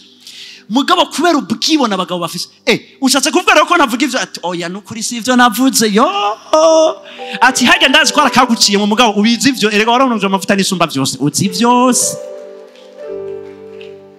Wandabwira ikintu kimwe, nimba ari ikintu kibabaje nuguhanura umuntu adashobora kwemera kumuhanura. Ucyumva rero rega mana, hari abantu numva bavuga bati pastor mbwira ikintu je nokora kugira mbwira umugabo wanje yumva. Because there is an ego. Abagabo Imana iduha umutima wo guca bugufi. Impanuro ya mbere irashobora kuva mu mugore mu izina Yesu Kristo, kuko abagore la plupart des fois babafata nk'abantu menga bahanura nabi. Oya, abagore babona ivyo tutarabona. Look at the sensibility. Umugore aje gukuraba ku kazi kawe akinjira muri biro rimwe kabiri gatatu aba yamaze gusikana udukobwa twose dufise ibindi vyumviro. Ababwira ati mugabo nakaga yewe Nadia none ujya sahibi oya nawe mugabe inyuma yaho. Nico gituma iyo baduhanuye neza tukabibona ntusubira inyuma. La plupart ntibasubira inyuma mubwira ati biga bintu wari warambwiye nivyo oya ucunuma. Kavuga ati yari yarabimbwiye nza kubisubira kubivuga gute. Let me tell you, women are very sensible. Mugabe yo sensibility yabo ibaye deviated nimbi cyane. Sensibility ya Eva yarigeze kuba twisted akanya gato kugeza none munsi turacyasufra ibintu Eva byamuturutse ko kubwa Adam. Nabwira ikintu kimwe, nimba tugeze mu ngo hari igihe wiyumvira Eva yavuganye na Satani kubera Adam siho yarari. Mugabo kiyumvira ndi mu rugo maze imyaka 3 maze imyaka 4 singo ndavuga maze imyaka 20. Those ones are pastors and bishops. Mugabo kiyumvira mu myaka 3 sinkifise ikiyago shobora kwicara ku mugore wanje ngaha tukaganira amasaha 3 ntacyo mfise. Icyo gituma kumavuga ati ngomba kuja mu bagenzi banje kuko you have no jazz, you have no talk. Ntacyo gifise, nta mvuga ishobora kumugumiza aho hantu, because kuko abagore batwagwa n'ivyo bumva. La plupart y'abagabo bagendezwa n'ivyo babona. ukiyumvira imyaka itatu abamaze imyaka 10 simwe bwe ndiko ndavuga imyaka 3 iraheze mugabo karaba umugore ukavuga ati nta n'ikiganiro nkifise twokwicarana amasaha 2 turiko turavugana nimba umaze kubona ivyo bintu go back to prayer uvuga ati Imana ndasavye umpubwenge kare mwaravugana ijoro rigaca mugabo uyu munsi niwazana ca kiganiro umenye ko n'umugore yavyaye afisani ma priority za nkuru zawe za kera zarabaye expire arakubwira ati mfinyene waravuga ibintu by'abana cyarasishwe sivyo bwabona wari umubwira kwa mutwenza you crack jokes ubarakubwira ati ntumfinisha reka ngende kwirabira umwana ariko Imana iduhe ubuntu bwo kugira ikiyago cyotuma umugore aguma ngaho umugabo akaguma ngaho mukaganira kuko ikintu kitugora no kuyaga communication kuko hari umuntu reka ndabwira ikintu kimwe hari abantu mu buzima mudashobora kuyaga iminota 30 mutumvikanye apana mwumvikanye mu minota 30 wamwa intambara bayamaze kwadu kwambira ati hewe yo ibi bintu vraiment nabonye kandi wora ibintu byinshi cyane ndakubaza hari ikintu kimwe na ni gute uvuga umuntu ataraheza kuvuga turasavura nimba umuntu ariko ari exprima ntushobora gucommunica neza utazi kumviriza kugira ucommunica neza bisaba kumviriza umuntu aratanguye kuvuga ataraheza ngo mbeganye banzura indira heze be a quiet spirit ugomba wongera mwibinda ataraheza erega n'umwami ahagenda hose aravuga bakumviriza kiretse mu rugo rwiwe erega n'umwami kazi ahandi hose agenda aravuga kumvirizwa why can't you be a quiet spirit la plupart ya communication bi ziba kubera abantu tutazi kumviriza aravuga utarumva n'icyo yashatse kuvuga ngo nguruma gushatse kuvuga iki hari abantu bafise ingorane yo kwibwira umugore umwe nzi Bibiri ivuga yibwiye n'umwe yaragwaye ubutinya nka nabonye imyaka 12 iyo atibwira ntivyari gukunda abandi bose babyigwa n'Imana be a quiet spirit inzu yuzuye nk'umujyano ni atmosphere duza mu kirere abantu bose binjiye barumva ko aho hana tamahora hari mugabe iyo hari umugore mugwaneza yo ariko arateka ari muri nzogera kuco yavuze nzogera naho yambwiye kuko umugore naho yoririmba dieza ariko arateka inyama it's well nimba uyo munezero uhari mwanda babwira ikintu kimwe umunsi umuzovyara umwana azogenda kugira mariage atamusi numwe yigeza kubona uri kurateka you will have a problem abantu basavuga ngo none nkaho ushatse kuvuga iki ngo nta bakozi dufise abakozi Imana bahezegere nanjye sinakubwiye ngo bikore imisi yose mugabo umunsi umwe muri weekend ufata umwanya uvuga ati no I want to cook for my husband my husband ndagomba guteka murabizi ivyo kujya reka ndabwira ikintu kimwe naho noba mpumirije ivyo kujya mami yatetse I will know sindanababwira ingere ndabizi mugabo I will know hari utuntu imisi yose nama numvamwo ndatuzi I will know naho ntoba ndabizi nashobora kuvuga ati aka kantu ko ndakani sindakavuga aka kantu ko ndakumvise this is the mommy's touch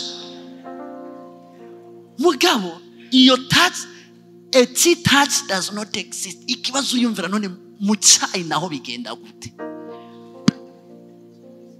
glory to God let's grow up dukure mani shumwe cyane I'm finishing now Imana iragomba guhagurutsa a particularity of anointing Imana agomba guhagurutsa amavuta adasanzwe y'abantu imiryango yabo aba responsable imiryango babazi neza yuko God Imana yadushireho kino kintu mu muryango muzoja mu bintu bitandukanye but this is ibi n'umugisha w'umuryango ndatura mizina ya Yesu Kristo ku munsi uzova ngaha muri nosi abana bawe batazosigara baraniganira ivyo wasize bazosigara baragwitsa ivyo wasize mizina ya Yesu Kristo ndatura mizina ya Yesu Kristo kwingwari zoza mu muryango wawe mugore uri mwiza cyane kandi Imana ibihere bw'icubahiro mugabe yubonye Satani ariko arahaguruka mu muryango za kumavya uvuga ati Imana I refuse in the name of Jesus Christ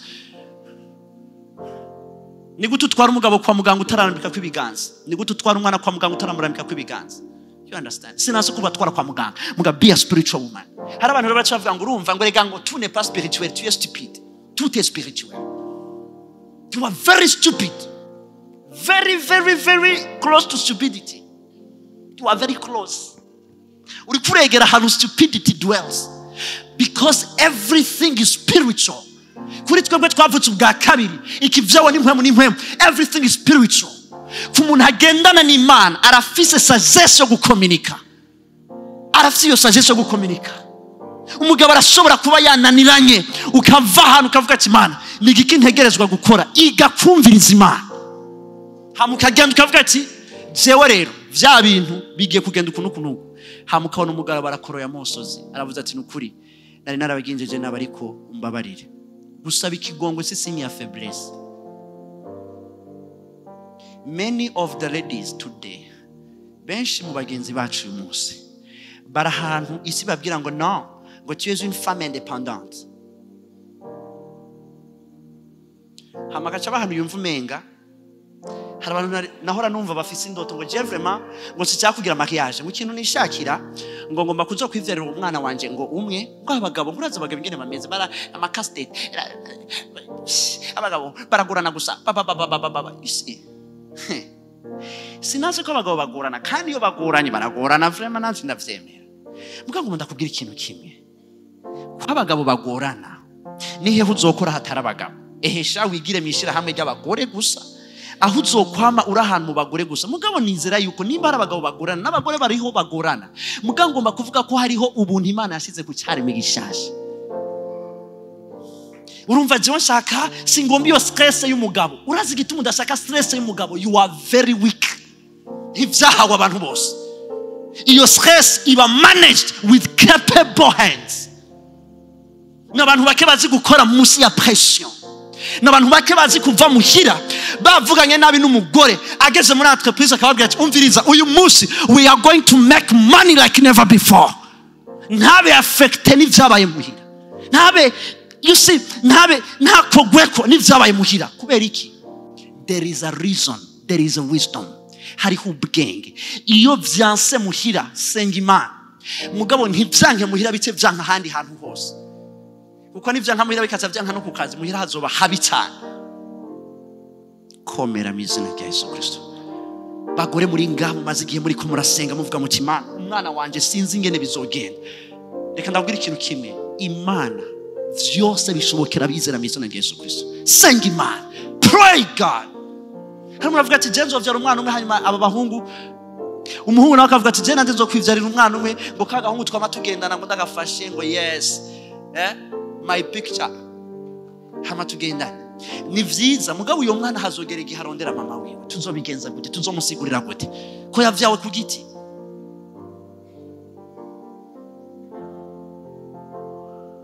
Hallelujah. A time will come aho umwana atangura kurondera mvahe duwande. Benshi ntimuzi no kubwira, benshi reka nishire mu ntituzi no kubwira abana bacu imiryango tuvamo. They don't know. Tubabwira tuti take uri kwishuri hamukagira mahera ukagira urugo rwiza nkaho umenga reka nabwire kritere ya mbere y'umuhungu kugira agire mariage sa mahera. They are very stupid boys but rich boys. Hari abahungu bafisa mahera mugabo uravye ubwenge bwabo uvuga ati n'ubuseseka ntagufise. Kuko mahera nahabwa abanyabwenge ba mbere. You need a mentality. Turakeneye mentality y'abantu bazi kuraba kazoza.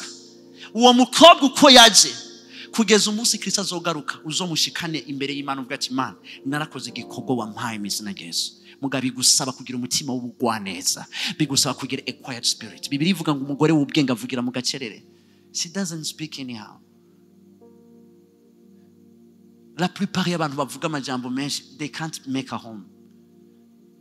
Kubera ishavu rya ugomba usambura ibintu byose, kubera vyanse ko wihangana vyari bimaze umwaka umwe ariko mu mwaka wa kabiri Imana yagombe kwishura, but you want to destroy everything. kubera uvuga ati genda afise ikibazo cy'ishavu ndabizi ndabitahura mugabo wumvise iryo shavu riko riraza subira ahantu ihotire gato uvuga ati Mana mizina Yesu Kristo I lay hand on my head ndavuze mizina Yesu Kristo rino shavu rigabanuke mizina Yesu singomba kuvuga ikintu nzorogreta umunsi umwe umwana azokwibutsa ko wigeze kumubwira ko afise urutwe nk'inguguru akubwira ati narakuze mugabo abantu ntibigeze bambira ko mfise umutwe nk'ingunguru uvuga ati nariko ndafyina ambwira ati nawe wari kurafyina Yesu ndafyina amajambo wavuze warayanditse mu mutima wanje ntacu uzova murabe ingene kimeze n'ikimaradwa ingene kimeze you see la plupart y'abantu bavyara abana benshi hari abana bitaho n'abana batitaho abana banyuma they are raised by God n'abana ba leta no care no affection kugeza naho bakwaza ati umwana wageze mu wakanga ngo mbe wereka mu telefone madam ngo ndamubaza ngo kageze mu wakanga ngo ndagaheruka kari uribaza ko ari umwana w'imyaka 12 yoba kiri mu wa mbere uwo mwana yoba yaduye bimeze gute yoba kiri mu wa kabiri afite imyaka 13 14 nta soni watuvuga ngo reka ngo abagabo ngo ari ibintu tutitaho no ngo ndababwira ikintu kimwe mu rugo byose turabisangiye nimba byose abakumugabo afata igikoropesha agakoropa nakorope nimba byose nimba zi guteka bien sûr que you understand kuko la plupart murabizi ko ubwo buntu butatanzwe ku bantu bose si ntumwa bose sabavugishwa you understand mugabo nimba hari icyo ushobora gukora ivyo uzi byose Imana yabiguhaye kugira ngo byubake urugo rwawe and I'm finishing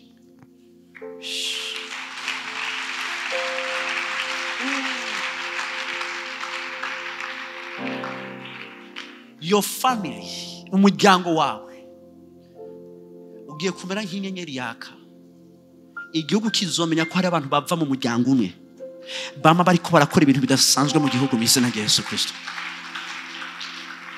ndazi cyo ndiko ndavuga kuko mu bantu benshi baje ngaha hari abenshi baje bafise amarira y'umuryango avuga ati Mana umuryango wacu wakoze iki nobody nta muntu n'umwe atera imbere mu muryango wacu n'uteye imbere acamanuka urashobora kubaje ngaho ufise uwo mutwaro ngoma ndakubwira ikintu kimwe uyo mutwaro si wewe wa mbere ugize every one of us twese ngaha turamaze gushikana tuvuga tuti Mana gira icyo ukoze mu muryango mizina rya Yesu Kristo n'amaraso yawe glory to God uyu munsi ngoma ndakubwire ko usenga Imana yumva mizina rya Yesu Kristo umwanya uza kuburi kuravuga iryo sengesho rize gutraversa amajene yawe ahava kagera Imana igira icyo ikoze mizina rya Yesu Kristo urashobora kubaje ngaho uvuga ati Mana none jewe papa azohinduka ryari mama azohinduka ryari abo tuvukana bazohinduka ryari wibuke yuko urashoboye gusenga mugabo guhinduka kuva ku Mana eske turashobora kwihangana Imana ikabahindura hama natwe tugasenga ayo marira agiye guhera mu izina rya Yesu Kristo umuntu arashobora kubaho amarira ya mbere afise mu buzima bwiwe ari umugabo wiwe ari umugore wiwe cyangwa ari umwana wiwe kandi ngoma ndababwire muri ino si hari amarira y'uburyo bwinshi ndazi ko ngaho hanze hari ingorane z'uburyo bwinshi nyinshi cyane mugabo nta kintu cya mbere kijya umutima nko kuba mu muryango udashobora kumvikana twama turiko turagwanya abantu bose bagomba gufasha mu muryango abantu ba mbere bafasha mu muryango nibo tugwana muze murabe la plupart mu famille tunze gusumba izindi niyo bama bagwanya bajya nabo barishima bajya nabo ntibashaka kwifatanya natwe reka ndababwira ikintu kimwe kwishima si cyangwa cyamwe mugera nimba bishima Imana ibagirira ubuntu babone guca bugufi imbere y'Imana mugabo nimba turiko turagwanya ba Yosefu Imana yahagurutse ejo Egiputa niyahamagara nindazodukiza ndakubwire ko umuntu uri kuragayo no munsi ejo arashobora kuba ari umuntu akomeye mu izina rya Yesu ndabesha ndamaze kubona abantu mu muryango uraba ukavuga ati uyu mwana vrema abavyeyi biwe bose bapfuye nta kintu kimwe asigaranye hakaba umumama w'imbabazi akavuga ati aka kana ni mukanzanire nzogatwara muhira nzogatwara kwishuri nk'abandi bana umuryango wose vyanse ugasanga uyo mwana watunze ni wabaye ikintu gikomeye gisumba cy'abana bawe mama ntuzusubire gushavura ico wakoze kizovuga gusumba abana bawe bamwe muri mwebwe ngo ndababwiza ukuri bamwe muri mwebwe ivy'Imana izokora kuko hari umuryango spirituel n'umuryango w'amaraso yose n'imiryango muzobona yuko ico bita umuryango ni ikintu wahaye umwanya wo kubana naco ntumbwire ko umwana wareze akiri muto aho baba baramutoye hose ntumbwire ko atari umuryango wawe kuko nta kindi azi atari wewe uyu munsi Imana igomba ishingure imibabaro yose dushobora kuba twaragize mu miryango yacu. Hari umuntu ashobora kugusavuza ukavuga ati Imana,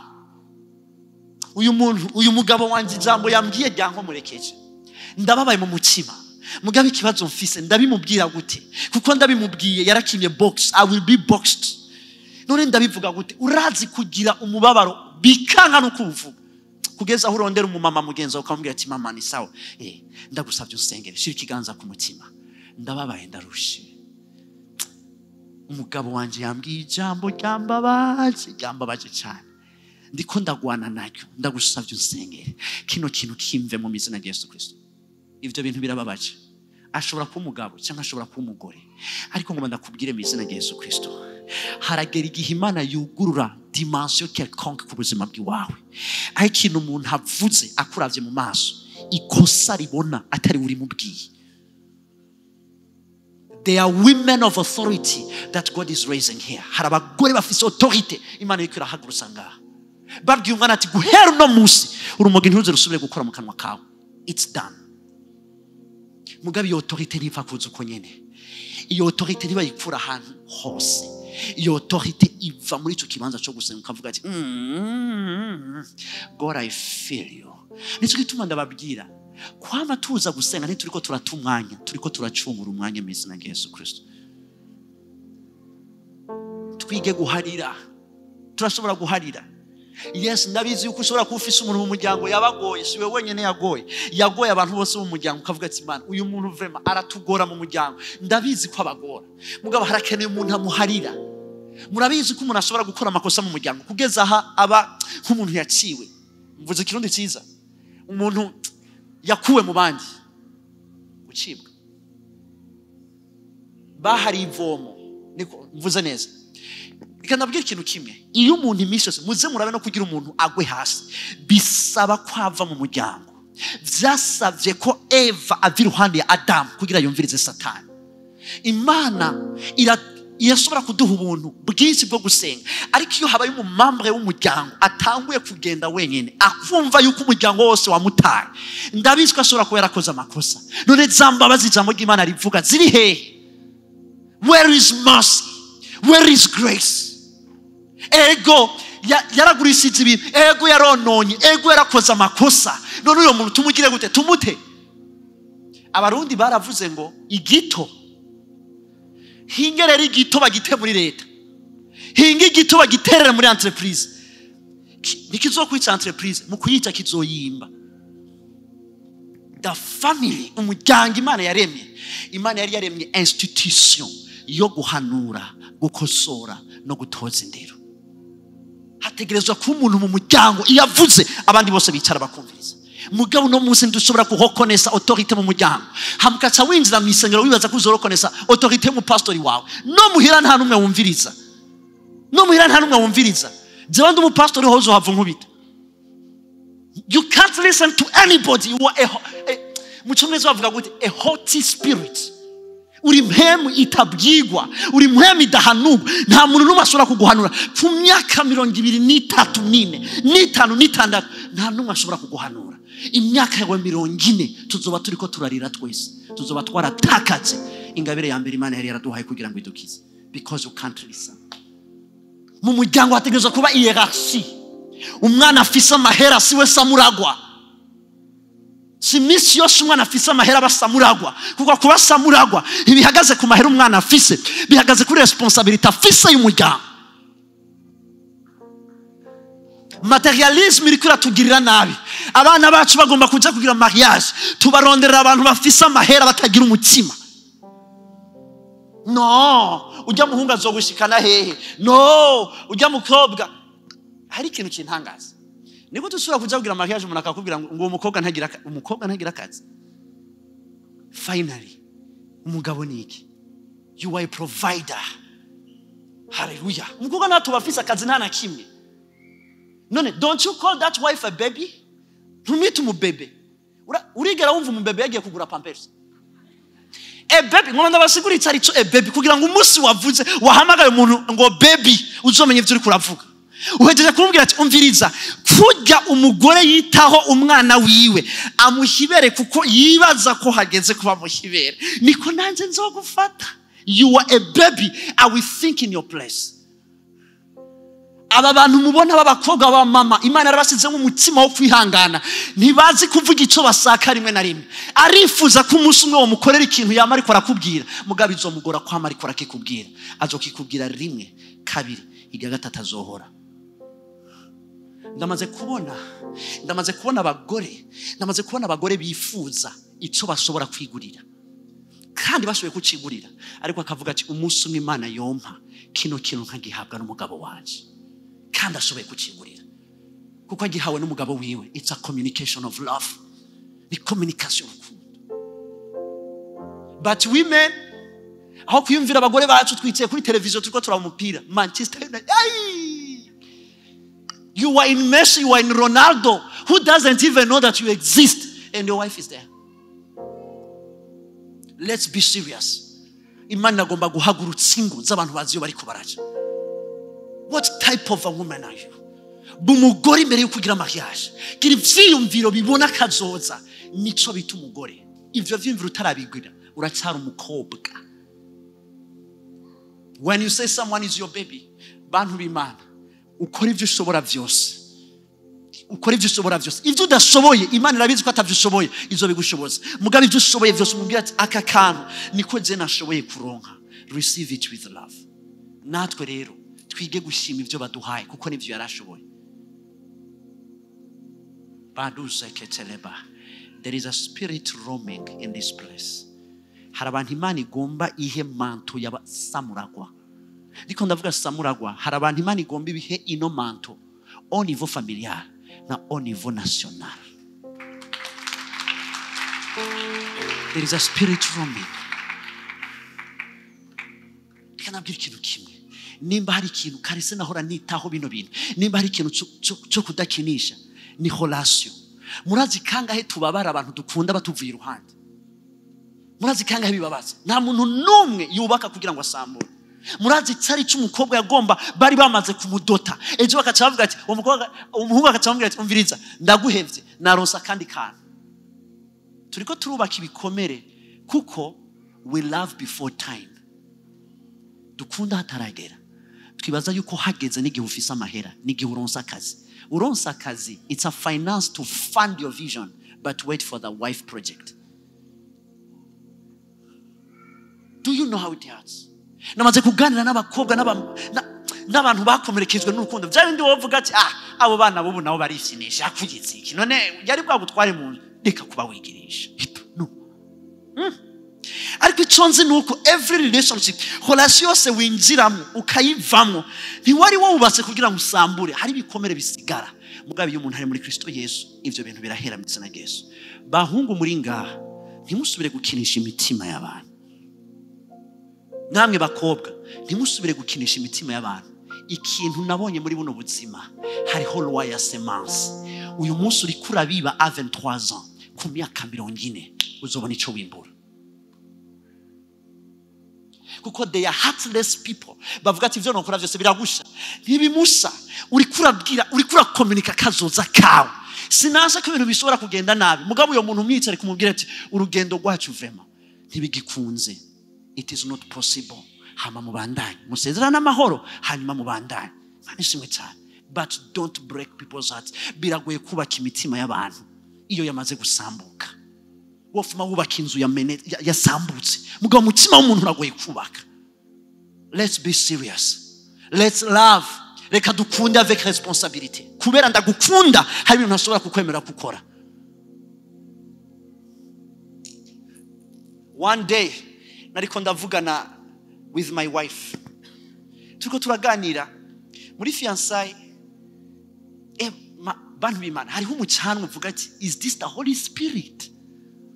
Hari ibintu namubwira ati ibi bintu naho bigira nana kimwe I just love you kandi je ndumuhungu w'umusirimu izi ibintu by'igisirimu ndabitahura. I pretended mugabo tumaze kugira mariage atarambaza ati mbega nk'ubu vya bintu no bigira mbega hagana navyeme kubera iki When you are in love, you don't reason. Love reasons in your place. Reka ndakubwira ikintu kimwe. You need a covenant with the Spirit of God. Urakeneye kurongorwa na mpwemu yera. Nimba hari igikomere ufite cyo mu muryango, today it's going to be erased. Uyu munsi kiraza guhunga mu izina rya Yesu Kristo. Mu minota mike gusa kiraza guhunga mu izina rya Yesu Kristo. Kubera yuko the Holy Spirit mpwemu yera yambwiye ati mu bintu uza kwigisha niyo majambo nza gukoresha kugira ngo yize ibikomere by'abantu bamwe bamwe. Umunsi umwe papa yarapfuye, sinasubiye kuba kwihometa, sinasubiye kumva ndi umuntu muzima. Umunsi umwe uwo twubakanye yarapfuye, sinasubiye kumva ndi umuntu muzima. Umunsi umwe tuvukana yarapfuye, sinasubiye kumva ndi muzima. Umunsi umwe harabaye tragedy imeze ukuntu narababaye, sinasubiye kumva ndi wa wundi. Ngoma ndakubwira ikintu kimwe, ntibiri mu nkomezi zawe gusubira kuba wa wundi, kandi Imana igomba kukugira wa wundi. Imana igomba kukugira uwishaka mu izina rya Yesu Kristo. Let me tell you, it's not wisdom. Hari abantu murambona bagenda kumva bakagenda, no, subiye kuraba mama, subiye kuraba papa, subiye kuraba uwo muvukana. Reka ndabwira ikintu kimwe, you don't know what you are doing in the spirit realm. Ntuzi icyo uri kurakora, uri kurahagurutsa ivyamaze guhera. Ndatahura ko wakomeretse n'Imana irabitahura, but there is a balm in Gilead. Hariho umuti i Gilead ushobora kukuvura. Kira. Uyu munsi hariho abamama, hariho abagore bafise ibibazo mu mutwe, ubwenge butakimeze neza kubera babaye maltraité n'abagabo. Hari abagabo bakubitwa abantu b'Imana. Mwe mwamuzi ngo n'abagore bakubitwa, hari abagabo bakubitwa n'abagore. Kamwe ati arankubita hose arankubise. I have met one, ndamaze guhura n'umwe, arambwira ati man of God, my wife beats me. Ni vision wabonye ati no, it's a reality. Amira gukubite none bigenda gutati. Hari umuntu akubwira ibintu ukavuga ati ma iyo nza kuba ntasenga nanje manditse. Hari umuntu akubwira ikintu ukavuga ati God, what a family. Satani arashobora gusanzaza umuryango hamwe urabo ukavuga ati my God, what a mess. Yarambye ibintu hamwe nsubira gusenga nkavuga ati man, finalement bino bintu birabaho by'ukuri. Ariko ngoma ndakubwira ikintu kimwe, nta kintu Satani ashobora gusambura Imana ntiyubake mu izina rya Yesu Kristo. It cannot be. It cannot be. Uyu munsi Imana itwubakira imiryango mu izina rya Yesu Kristo. There is a mantle. Hari abantu Imana igomba ibahe ihe, the mantles of leading. Hari umuntu mu isi yose mu muryango abantu bose bama bahurirako. Hari umwana mu muryango abonye uyundi afashe inzira mbavuga ati papa, uyu mwana kweli ko ariko aragira bino bintu. That kid, uyu mwana nusake gufata abana bose bagire kumwe, ntibazopfa babaye kumwe, barafite ivyo bahamagare. Mugabo no mwana aritaye ku muryango gusoma ikindi kintu cyose. Ikintu ukora, train. Apana ndakibutse, ntumurage amakonflict wagize. Mubwira ati you see our family twaragize ibibazo ibi. Jewe n'abantu ntitwumvikanye. Mugabo ico ngomba ndakubwire, uzubeho mu rukundo, uzukunda abantu bose, ni mwubaka umuryango ugomba ukurikira. Hari ibintu mbona vyononekaye muri kahise, mugabo kuri wewe Imana izosubira yubaka ibintu bishasha. Ntuzurage umwana wawe conflict familiar. Hamusanga abana barankana, abana babana babo bakankana, hamuvuga this is a generational conflict. Biragahera mu izina rya Yesu Kristo. Papa we yari kigaba, arashobora kuba yari kigaba. Uwo n'umugabo yari kigaba, mugabo uri kubwira umwana, uri kuvuga se wiwe. He's a father. Kuko ikigaba cy'umugabo kirashobora kuba umuvyeyi mwiza, kandi umuvyeyi mwiza arashobora kuba umugabo mubi. Relation yawe n'umugore wawe ntiyenterfere mu bana bawe. Mwumvikana ikintu kimwe, dutegerezwa guhagurutsa kuvyara abana tukabarera gushika aho Imana yatubwiye. Ibyo tutumvikanye ko turashobora kwicara hama tukabiganira nk'abantu bakuze tugatora inyishu. Mugabo never speak your wife, ntiwigere uvuga intege nke z'umugore wawe mu maso y'abandi bantu. Hama kugira tujye mugore wawe ngoye ngwashe munanye namaze kubibona kwere. Wago mwe ntimumuzi ngo je tubana rero. It's a movie, a horror movie. When you watch it you cry. No, that's not wisdom.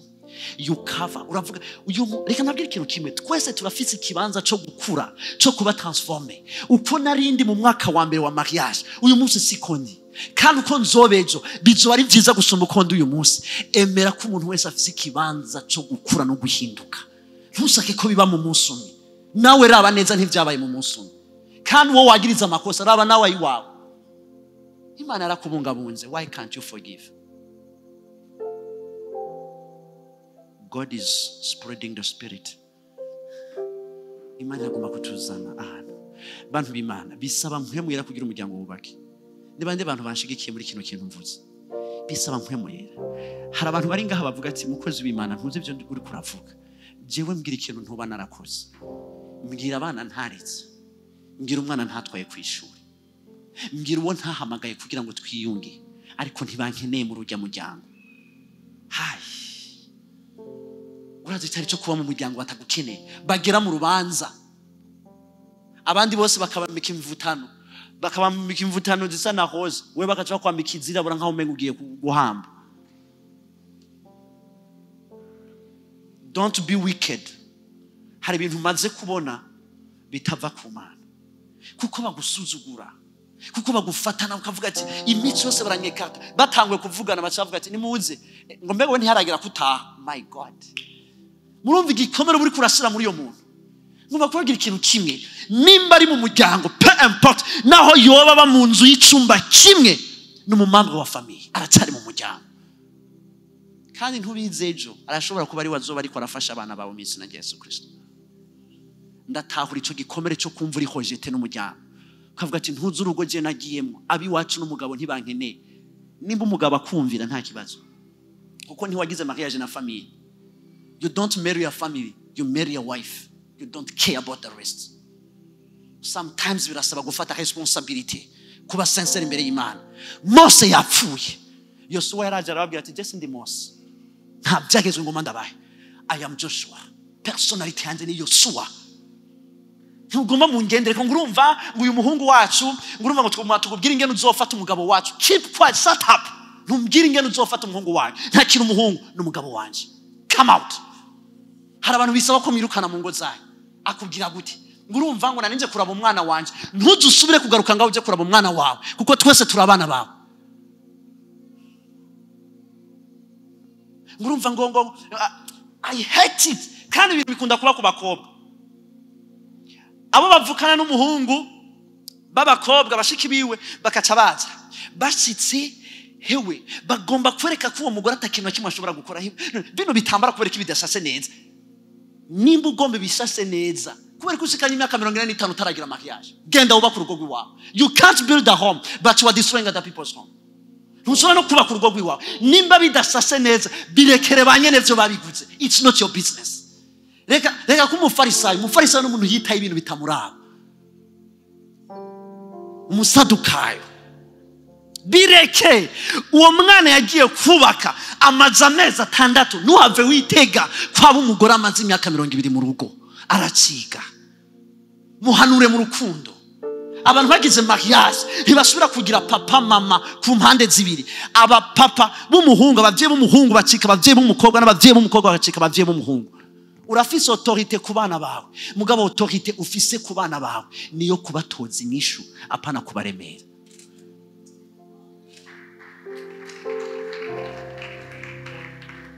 Urazi cyari cyo kuja mu rugo rw'umuntu ukatutangura kuvuga ko umugore yatetse nabi ngo yashashere ewe uyu munyu ni inka wagaburi, iki kirungo ni onza. Ivyo bintu wasize mu nibiki uratwishesha hewe kubera kuridikiriza uwo mugore nawe nyene arakeneye amanota ku mugabo wiwe, arakeneye ko impression umugabo wiwe. But you have killed it all. You are wicked. Uri umuntu mubi. Nta son. But God is spreading a spirit. Reka ndabwira ikintu kimwe. Aletheia, let me tell you something. Ikintu Imana yambwiye, God will give us homes. Imana izoduha ingo n'umuntu yinjiye nico yagomba kuvuga kibi kimuhera mu kanwa. Gihera mu kanwa, because you are built on the house, you are built on the rock, Jesus Christ.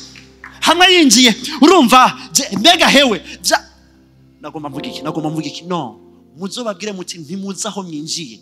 We are in covenant with God. turafite isezerano n'Imana yacu. Muri runo rugo rwacu ntibavuga ibyo ari byo byose, nta negativite bavuga, ntibagira amakomantere ingene urubanza rwagenze. Mbega wabonye bijya bintu yari yambaye, ariko move na jone na orange ivyo bintu birabaka umuntu akabandanya ari muzima, amaraso agatembera. Yatembereye. No negativity. Winjiye muri nonzu mugasire hejuru bakabone ntituvuga ibitari byo. We don't criticize. Hago critique umuntu ugenda umwegera umubwira ati ndabona ko ubuntu bwo kwambara bwaragusimvye. You understand? Aya mabara ntibikunda. Mubwira ati none reka ndakwereke. Ni wasubira kuja mu rubanza nzokora ikindi tuzobigenza. Nimwavuga muvuge mugomba kubaka apana gusambura. Hari umuntu aguhanura ukavuga ati eswe ndahanuwe ndatutswe ndaremerejwe nigiki kibaye. Not every one of us twese muri nga turafite ikintu kanaka tutazi. Mugaye Imana iduhe humility yo kwemera ivyo tutazi no kwiga ivyo tutazi. Ni muri ngaho umuma muvuga ati abana sigenda bareze jenye n'umugabo wanje yarapfuye sinzi iyo bizova, ngo ndakubwira ikintu kimwe, ni se w'imfuvyi kandi numufasha w'abapfakazi. Bantu b'Imana, gupfakara so kubura umugabo. Hari abagore bapfakaye abagabo bagihari. Hari umugore ashobora kuba abayeho ubuzima uvuga ati ese urafise umugabo, akakubwira ati je nanje ari ngaho gusa mugabo nta mugabo mfise, aha nkuru twonshoboye twose n'ivyo ukoze ni wabihombesha because of your responsibility. Uyu munsi turafise ukungene tuza gusenga mu izina rya Yesu Kristo. There is a spirit loading. I feel it close. Hari mpweme iri kuragenda muri kino kibanza. Twugara amaso yacu. I feel it close. I feel it close. Again, ariko ndavuga it was somehow very far, but now I feel it close. Hari abantu bagomba bambare manto ya reconciliation. Hari abantu bagomba bambare umwambaro wo kufunga. Nabo byanze ko bumvikana mu muryango, bumvise ijwi ryawe, bazovuga ati kwari nakavuze ndagomba kumwumviriza mu izina rya Yesu Kristo. Iyo manto igomba isuka muri kino kibanza mu izina rya Yesu Kristo. Imana igomba isuka amavuta yo guterura umuryango wawe. Yes, urashobora kwiterura wewe nyene, but you can lift a family into the highest glory they have never seen. Uzohamba abana bawe mu izina rya Yesu Kristo. Uzohamba abana bawe mu izina rya Yesu Kristo. Uzokubaka ngo bisambuke mu izina rya Yesu Kristo. Uyu mwanya utangure gusenga mu izina rya Yesu Kristo. Tugomba dutangure gusengera ingo zacu, imiryango yacu mu izina rya Yesu Kristo. Ndazi ko bibabaza kubura umugabo utaha ukavuga ati Mana nta nisase y'umukate shobora gutaha nzane, nitwa ngo ndakora, nitwa ngo nzinduka mu gatondo ngiye ku kazi, I can't feed my children, sishobora kugaburira abana banzi. Uri kuravuga ati Mana mu buntu mwami Mana nshobore nanze gufata neza umuryango wanje. Ubwo buntu burahari muri kino kibanza mu izina rya Yesu Kristo. Aho umwana atangura kukubwira ati abandi bana abavyeyi babo batashe barabazanira ibintu kuko umwana akiri muto adatahura yuko ivyo urimo uri muri management yo kugira ngo ukwezi guhere hamuzorondera ibindi ngene bizokurikira. Imana iguhe gupovoya ku muryango wawe mu izina rya Yesu Kristo. Ndakubwira ikintu kimwe, hariho ubuntu bugomba kukuzako uzosubira kubakwa mu izina rya Yesu Kristo. Hari ivyizigiro naho igiti cyo bacaracitse nicamara kumva mama y'imvura kizongera kunaga mu izina rya Yesu Kristo. Mu mwanya muto Imana igomba restore mu izina rya Yesu Kristo, kandi mu mwanya muto Imana igomba ibohore mu izina rya Yesu Kristo. Hari abantu bugaranywe n'imiryango yabo bakoze amangetengete kugira ngo ntimupfe mwarashitse kure. Akakanya mu izina rya Yesu Kristo abantu bagomba babohoke mu izina rya Yesu Kristo. Salabaradoskecheleba. Umviriza, ni wasengera umuryango wawe, be serious. Ni wasengera umuryango wawe, hagarara nk'uhagarariye umuryango. Nta marira babaza nta marira y'umuryango. There are many pains, but when you meet a pain of a family, it's a burden. Uwo mutwaro ugomba ukoragurike mu izina rya Yesu Kristo. Nzamamukiza Kisinja. Hariho ba Yosefu ndiko ndumva muri kino kibanza. Hariho ba Yosefu bagiye gukura imiryango yabo muri esclavage mu izina rya Yesu Kristo. Hariho ba Yosefu bari mu kintu kibanza. Kuba Yosefu ntibisaba kubura umuhungu. It's a spirit. Aka kanya mu izina rya Yesu Kristo navuze yuko hariho manto nariko ndabona igihe nariko ndavuga. It was somehow far. Ariko aka kanya iri kwiregera mu izina rya Yesu Kristo. Aka kanya iri kwiregera mu izina rya Yesu Kristo. Hari abamama bigeze kubura abana kuko bakubiswe n'abagabo indi gakoroka kubera yakubiswe n'umugabo. Hariho manto, hariho umugabane Imana igomba gusuke ko mu izina rya Yesu Kristo. Terura. Uramaze guterura entreprise igatera imbere. Uramaze guterura umugenzi wawe agatera imbere. Igisigaye no guterura umuryango wawe nawo ugatera imbere mu izina rya Yesu Kristo. Aka kanya mu izina rya Yesu Kristo nimba uza gufukama nimba uza gufukama, nimba uza kwicara, nimba uza guhagarara, make sure you are praying. The Spirit of God is roaming in this place. Hey, hey, hey, hey, hey, hey, hey, hey, hey. The Spirit of God is roaming in this place. The Spirit of the living God. No. Imani likira kwambura isoni wari wambaye. Your shame is taken away. Isoni wari wambaye ziko zirakumva ko mu izina rya Yesu. Isoni wari wambaye ziko zirakumva ko mu izina rya Yesu. Ziriko zirakumva ko mu izina rya Yesu. Nawe umuryango wawe urashobora kwitirirwa gukomera kw'Imana mu izina rya Yesu Kristo.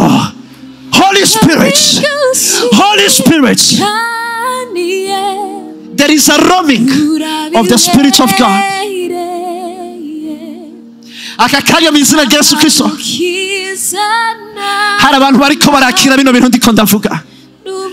Hari umugabane uri kurasuka muri kino kibanza. Hari abantu bariko barakira ingo nziza. Urashobora kubura ngaha. Uravuga ati jewe muhira nabonye ibikomere byinshi mu muryango wanje. Nabonye abavyeyi banje bagwana. Ndafise ubwoba ko ninubaka nzohava ngwana nkabo. Ndafise ubwoba. Uravuga ati mukozi w'Imana nta karorero nigeze mbona, ariko ngomba kukubwira ikintu kimwe. The God of this throne is here. Imana yawe uri muri kino kibanza mu izina rya Yesu. Imana irashobora gutangura bisasa nawe mu izina rya Yesu Kristo. Ndiko ndavugana n'abantu bava muri broken families. Mama wawe ntabana na papa wawe. Kuwa mbere uza kuramutsa papa wawe. Kuwa kabiri uza kuramutsa mama wawe. Umwe aba muri no, uyundi aba muri sud. Uravuga ati Mana nk'umuntu sinze mfe nabonye mama na papa basubiranye. Imana kano kanya isengesho ryawe iryumve mu izina rya Yesu. Ikizi gikomere cyawe mu izina rya Yesu.